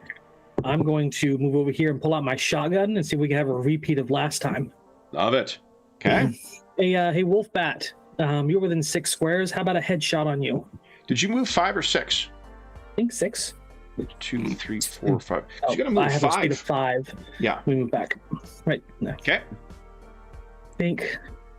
Yeah, you're 10 good. feet up? Yeah, okay. And I'll spend a point to karma to offset the trouble. And headshot is 15. Yeah, 15 focus. Let's see if I can get him to come down to the ground. Come on. 16 is just barely a hit. All right. Yeah. Okay, and so that is 24 damage. It was double damage with a headshot, right? Headshot is double, yes. Double damage. Okay, nice. Okay, 48 damage. Wowzers, look at that. Okay. See when you get up from the ground, and then he turns and dreadfully looks at Prazak, who he's pretty sure is about to attack him. You do get to regenerate. And then, Prazak is definitely coming for you. All right, let's see if we can get a hit out of this time. For shits and giggles, I'll impose trouble with, by spending a point of karma. Okay, sorry, you're going to... Give her trouble with karma. Okay, because I did hit, I think. So let me roll it with karma. Unfortunately, I replaced my 5 with a 5. So that is 17. 17 total damage? No, 17 to hit. Melee? Yeah. Yeah, that just hits. Okay.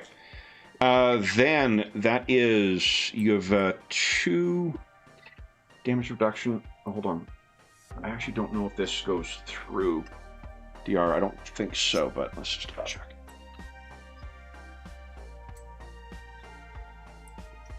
I didn't get a fantastic success, so you're not getting your whatchamacallit. You're not getting stunned again.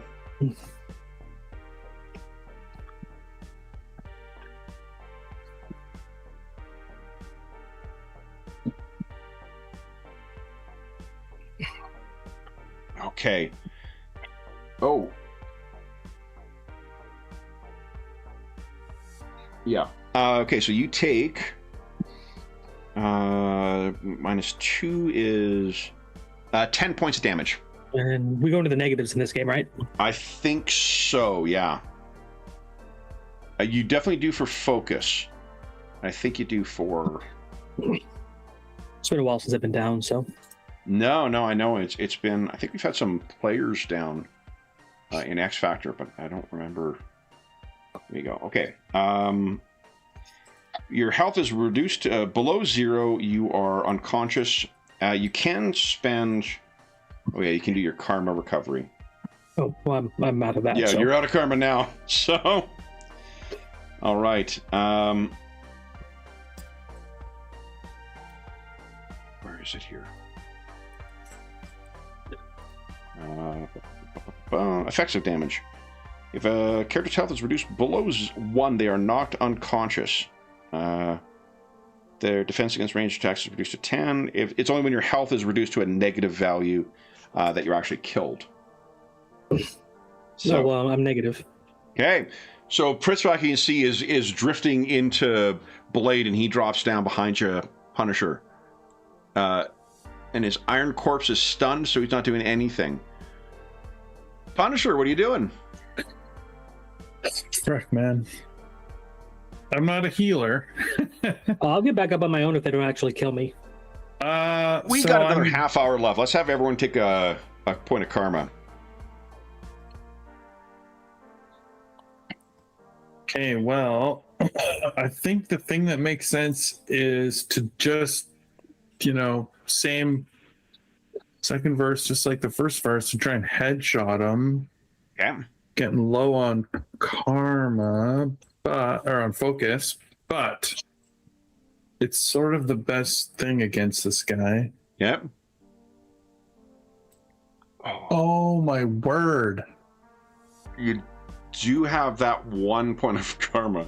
Oh my gosh. Yeah. You could just said like take the miss and move back a little bit. I could. Yeah, I think I'm just gonna do that and rush away from him. Okay. Then it is, so you go up to 6 away. Yeah. Wolfbat is gonna arc around and try and get you, Punisher. Didn't I stun him with my headshot? Oh yes, you did. Yeah, he's stunned, so he's not doing anything this round. Blade, you want to spend a point of Yeah, I would do that. focus or Just a karma? chance to get up. Okay. Give us a vigilance check, difficulty 10, please. Okay, vigilance, non-combat. Sorry, not vigilance. Resilience. Not non-combat. It's the same. No. So, guys, yeah, okay. So as long as it's always a score if you're in combat. The only time you're using non-combat is when we're not in combat. That is 48 health you get back. Okay. And that takes my action. It does, right? Yeah. So then I'll just probably stumble to my feet in my turn and gain 3 more. Okay. I don't know if. Hold up. I don't know if you can. The heal factor? Let's see here. Hold up. Oh no, you get the healing factor as well. I'm just curious if you actually get a chance to take an action though. Can you just double check here? Oh, get a chance to stand up. Let's see.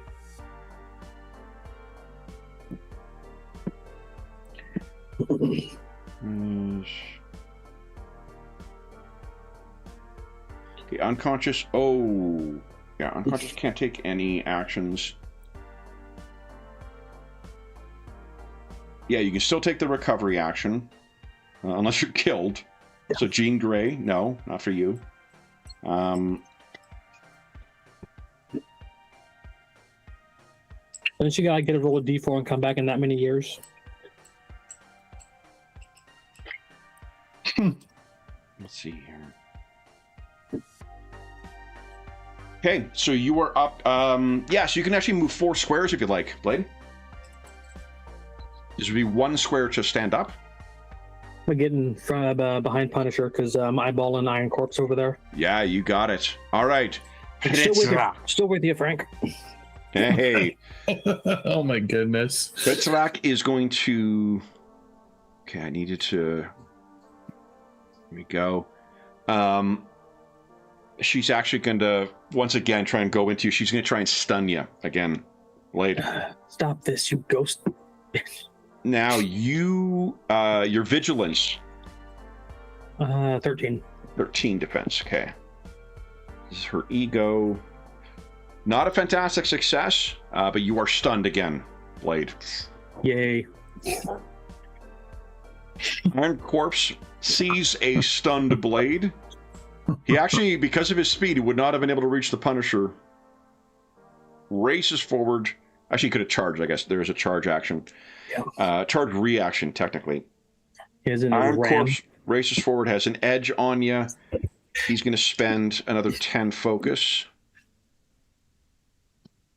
So okay. 2 edges on this. I think I can take it. You can take it, absolutely. He's got to hit you first.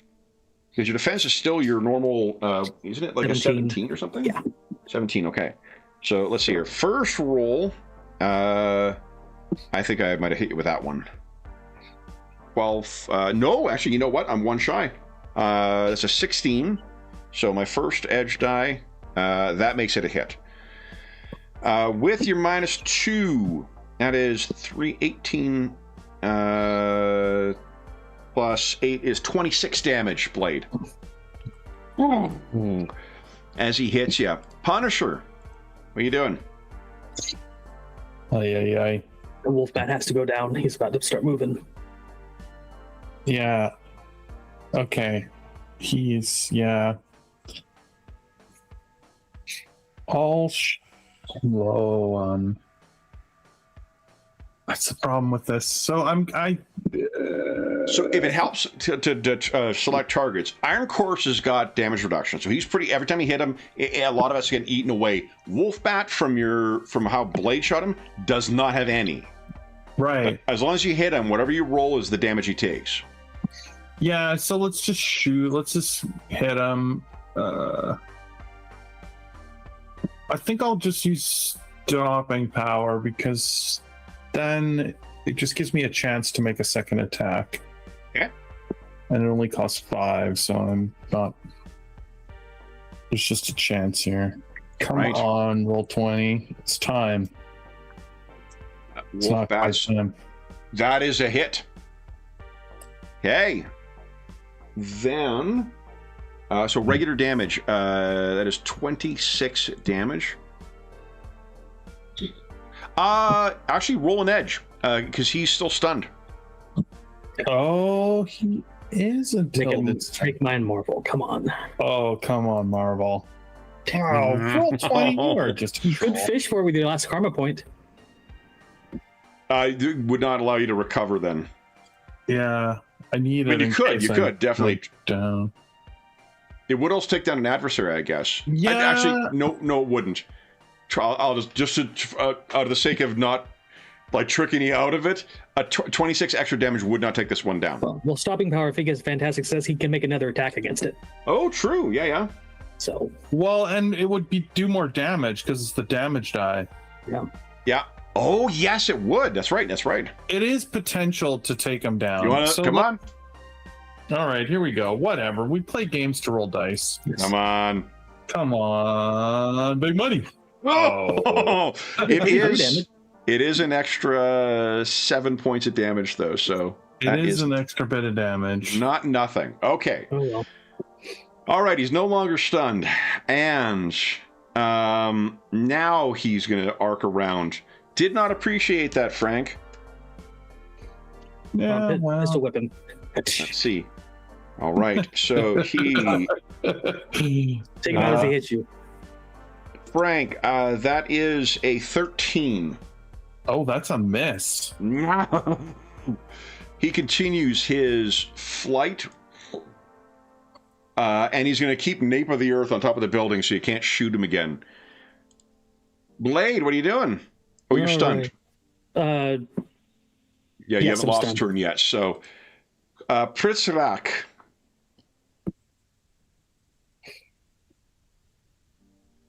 Come on. Attack me again, Pritzrak. She's going to try and stun you again. Your resilience is a 13, yeah. It's kind of I mean, I don't know if fun is necessarily the word I want to use here, but it's what makes the fights hopefully interesting is having these adversaries who have other ways of attacking you, right? And other ways of affecting you. Oh, absolutely. I think so. I mean, when Blade loses his senses, he loses all combat effectiveness. That's a legitimate weakness of his. Yeah. No. All right. Then so this is a 4, so that's 14 versus your vigilance. Yeah. Okay. Once again, he's just choking on these mists of Pritzrak. It's gonna hurt. Iron Corpse. He's almost out of focus. He has terrible focus pool.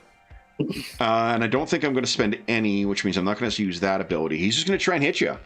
It also means he's not rolling. Oh, he's rolling with one edge because you're stunned, but he's not able to roll with 2 edges. All right, first one. That is not a very good roll. So let's roll the second one. Not a great one either. A 12. No. Nice. Oh man. So I spite of this- imagine Blade is like trying to get Prisrak off him, ducking, dodging, and he just sees Iron Corpse come out of the corner. He just like flops down a little bit. Oh, love it. Dragging his Frank, what are you arms. doing? Frank, Sorry, you're what was up. that? Oh, it's my turn. Sorry, yeah. Yeah. Okay, well, oh man. Yeah, stupid wolf bat went and hid. Okay, what I'm gonna do, I'm gonna step over here. Okay. And I'm gonna hold my action to shoot at Pitchrock or wolf bat? Pitsrak when they form their solid Okay. and try to attack Blade as they have been doing. So wolf bat screeches, and oh boy, does he have enough move here? I may have not been counting or trying to track for the next round. To get to you here is 10. Okay, here we go. It's actually probably 12 because I probably have to go down 2. So once again, he comes onto you, Punisher. Frankie boy. That is a 9, 13 again. And let's see here. 1, 2, I need to go up. So it's 12, 13, 14, 15, 16, 17, 18. I'm able to get to there. You can still see him. Oh, he Blade. all the way away. So I had forgotten to heal from last turn, so I just healed. Now I'm gonna heal again, and that's my turn because I'm still stunned. Oh, you're so stunned. Yeah. Pretzrak is still trying to keep you locked down there. Here, Blade. Punisher. Let's see. Oh, do I get to act at the same time? Oh, yes, you do. How Yes, does you do. that Before I work? attack. Yes. Go ahead. Oh, here we go. Her agility defense is not great. Can you prep like one of your special powers, or is it just a normal attack you prep? It's a standard action that you're prepping. I think you give up a reaction to be able to use a standard action. Okay. So long as it's There we one go. of those. Stun her back. No. That's actually a hit. She only has a defense of 12. It's the phasing is the thing that protects her normally. Oh, right. Her defense is. I got it. Yeah. So that is then 19 damage. She screams as you blast her hand as it kind of forms to try and choke Blade once again. Oof, what's she gonna do? I mean, she's still gonna carry on with her action, I guess, try and stun Blade. Ooh! So 13. My total attack is a 6, 7 is a 12. I think I missed! You threw her off there. Yeah. Frank. Just enough. Incredible. Blade is not stunned. It's good. Iron Corpse is gonna try and hit you again, Blade. That is a 15 versus Not melee. a hit. That is or not? It's not. Not a hit. Love it. Okay, then it is Frank's turn. Are we on Frank? Okay, I'm gonna shoot Wolfbat. Okay. You blast Pritzak. You see Wolfbat trying to get back up onto the roof. Yeah, I'm gonna use. I'll use stopping power again. So that costs 5 focus.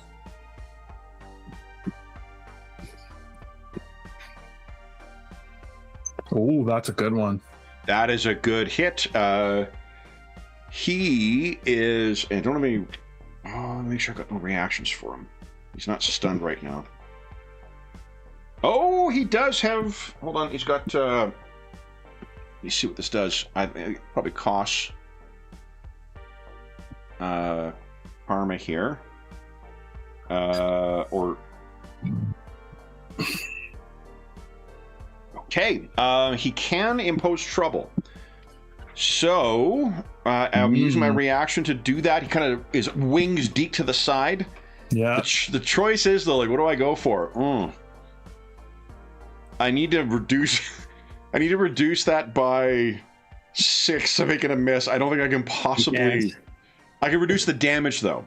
Yeah. So, let's see here. No, but not by enough! What does it look like as you shoot Wolfbat out of the sky? That's just like I think it's just a quick fire. He's just turning and just caught, maybe caught him in the back. Maybe he thought he was going to get away and he just like didn't quite get far enough and just.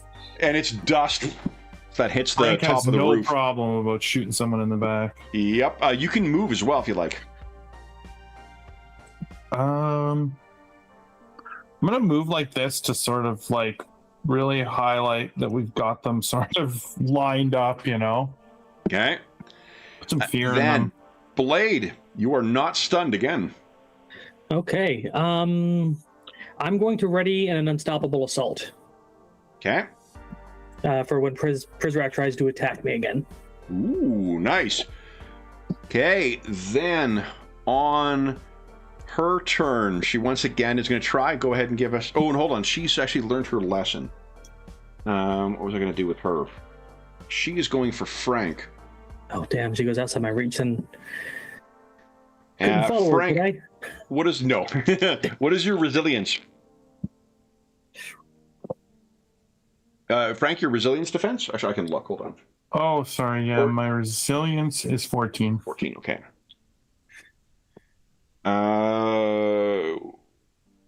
Frank, you are stunned. No.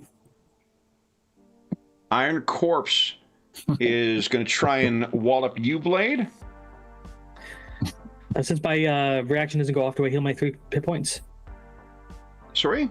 Since my reaction doesn't go off, my turn's kind of ended. Do I heal my 3? So your turn ends. You'll heal your 3 on that. Your turn doesn't continue on. You just got a contingent action. Yeah, but you would have healed. Yeah, you would have healed on your okay, turn. So I'd already healed. Okay. Yeah. That's independent of your actions, and readying an action doesn't extend your turn beyond that. It just means as a reaction you can interrupt. All right, that is Blade. 16. I think I missed. Narrow miss. Okay. Unsure, you're stunned. Blade, what are you doing? Okay. Finish this guy. Yeah. I'm going to ready an action. But actually, I'm going to move to here and then ready an action against Prizrak. Yeah. To headshot her with my shotgun the moment she attacks one of us. Okay. She sees what you're up to now. Yeah. She is I got my shotgun now, so this is going to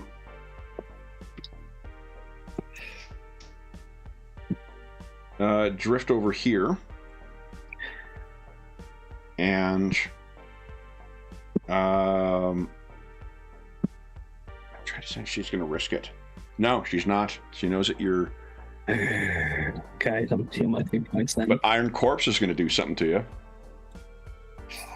Back here, you little bastard. At least she didn't stun you, so punish her. Okay, that is 17. That's exactly what you needed. Okay, I did roll terribly on my damage die though, so okay. That is, you got -2 DR. That is 13. Sorry, no, that's 17 points of damage you take. Okay. Face me, Daywalker. Punisher. Okay, well now that I'm free to move, I'm gonna swing around.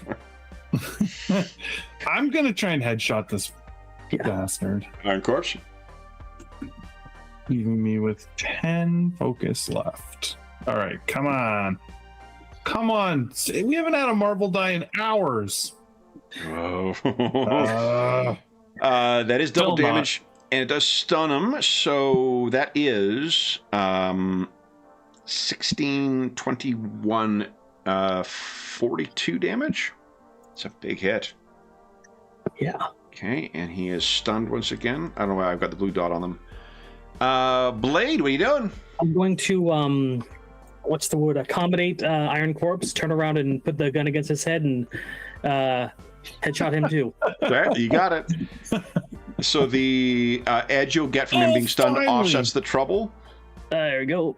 There you go. Oh, sorry. Oh, no, you don't get an edge on it. The edge offsets the trouble you have with a headshot. Right? Same roll. Because headshot has a trouble on it. Same roll. Oh, wait, Punisher, you didn't roll trouble on your attack. I guess that was for me to do. Hold up, let me see. Oh, yeah. Yeah, hold up. I'm going to roll trouble. Still did. Ooh, okay, so that is 14 less damage. No, 28 less damage you took. But hopefully mine It's will kind of get a back. weird power because it's so hard to get a Marvel dice on it. If you got Karma, you're great, right? Right. But, yeah. So how much does mine do? Okay, yours does 12, 16, 32 damage. Okay. I would like to activate an exploit. Okay. On a fantastic success on an attack using your weapon that deals at least 1 point of damage, I can spend 5 focus and make another attack against his resilience defense. Sure. If it's a success, the damage ignores health damage reduction. Nice. So 1 more. Okay, which one is this? Oh, exploit, yeah. That's a hit. And it does... Oh, wait, against his resilience. Yeah. An 18 still a hit. Okay, Oh, so wow. if it's a success, ignores damage reduction. Okay, so it's 29 damage. Look at that. He's still alive. Like, He's still up. And I have great news. I got an ability I've been waiting on. Okay, All and then right. I will finish my turn and move behind him. And he'll Hey, get 3 points. Pritzrak swoops behind you. This woman. Guess what's coming? That's a 17 versus your That's exactly. vigilance. She stunned you once again. And then Iron Corpse. I've been waiting for this one. It was a headshot, right? Yep. He's stunned. Oh, that's right. He's stunned. Okay, so he can't do anything. Oh my Guys. goodness. You cheating guys. All right. He double headshot him, so. All right, so he's stunned. Punisher, what do you got? Oh, Iron Corpse looks like he's on his last legs. Oh goodness. Okay, well, I definitely want to try and finish him off. I guess I'm just gonna shoot him. I only have 10 focus, so I cannot headshot him. Yeah, I don't think you can voluntarily go into negative focus. I mean, I might as well just double tap him. Is the attack because it's just regular damage, and if it's fantastic, he's doubled, but doesn't matter. It's just the name of it, really. Oh, finally! Oh, nice. When Okay, I so don't need it. that is double both. headshot him. Yeah, both hit for full damage then. Yeah, so that's enough. Headshot, body shot. Finally goes down Double tap him at the and end. falls into ash. All right. Blade. Little woozy, heal 3 hit points, but I'm stunned and it's Hey. fine. Oh, she can't stun us Pritzrak. both. You can hear her ghost land. As a reminder, this is what Pritzrak looks like. Oh, yeah. She simply says, "This is but the beginning." And she drifts over here and down into the sewers. Well, we can't catch her anyway. Damn it, Oh. Stephen Strange, where are you when we need magic? Then, guys, so with that fight finished, you're standing That was rough. battered and bloodied. Oh, yeah. And you are outside of... Sorry about your van. Yeah, my van. I'm gonna go over there and using my mighty physique, try to roll it back on its wheels. Yeah, you definitely can. Maybe working together, like we could probably do it, no problem. Oh well, I've got the I count as like one size bigger. Yeah, Oh, yeah. nice. So So he can... Oh, yeah, you can just do it. where do you want the dents in your fender? Because I can grab it there and flip it. I got a guy.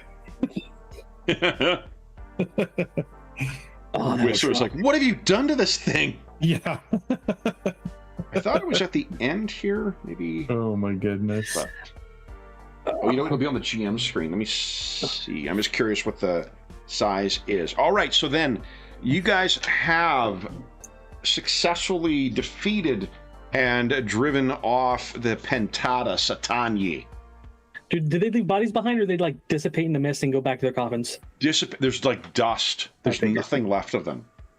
Hey, Frank, you had a vacuum cleaner?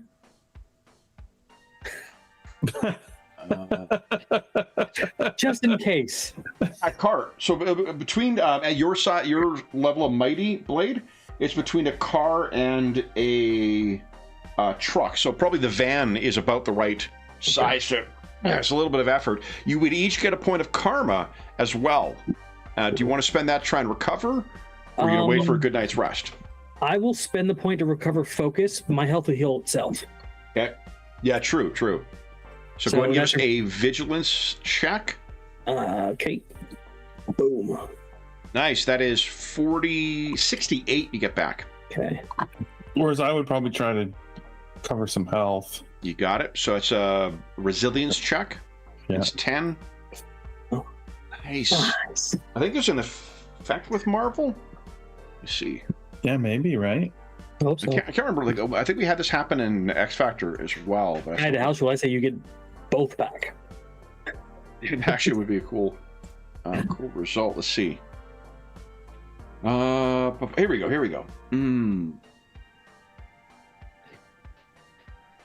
A fantastic success doubles the amount you get back. So as long as it was 10, that was good that you got that, because you needed 10 in order to recover. So that'll be, let's see here, 48 times 2 is 90. What, 106? Yeah. No, 96. 96. Yeah. 30. Oh man. 98. Yeah, you're fully. And it was 80 down. So. Oh, beautiful. Okay. Oh, I feel okay. All right. So what do you make of that? You were followed? Yeah. Why'd they come after us? What do you mean why they came after us? I mean, I shot the wolf guy.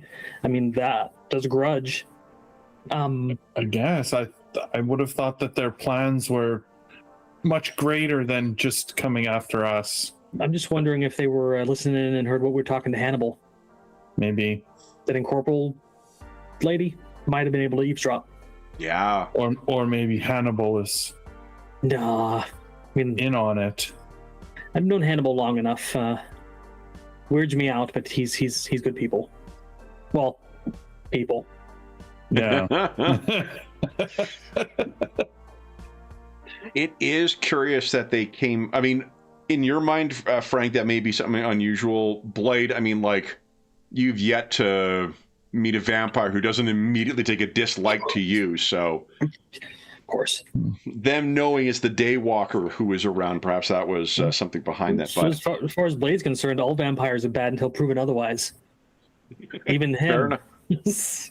All right. Well, then, guys, that, I believe, with you guys, your truck uprighted, Frank going in search of information on Sergei Yarkov, and Blade in search. What were you looking for again? I'm going to go to Doctor Strange because we have a... Right. See if Stephen Strange is there. Yeah.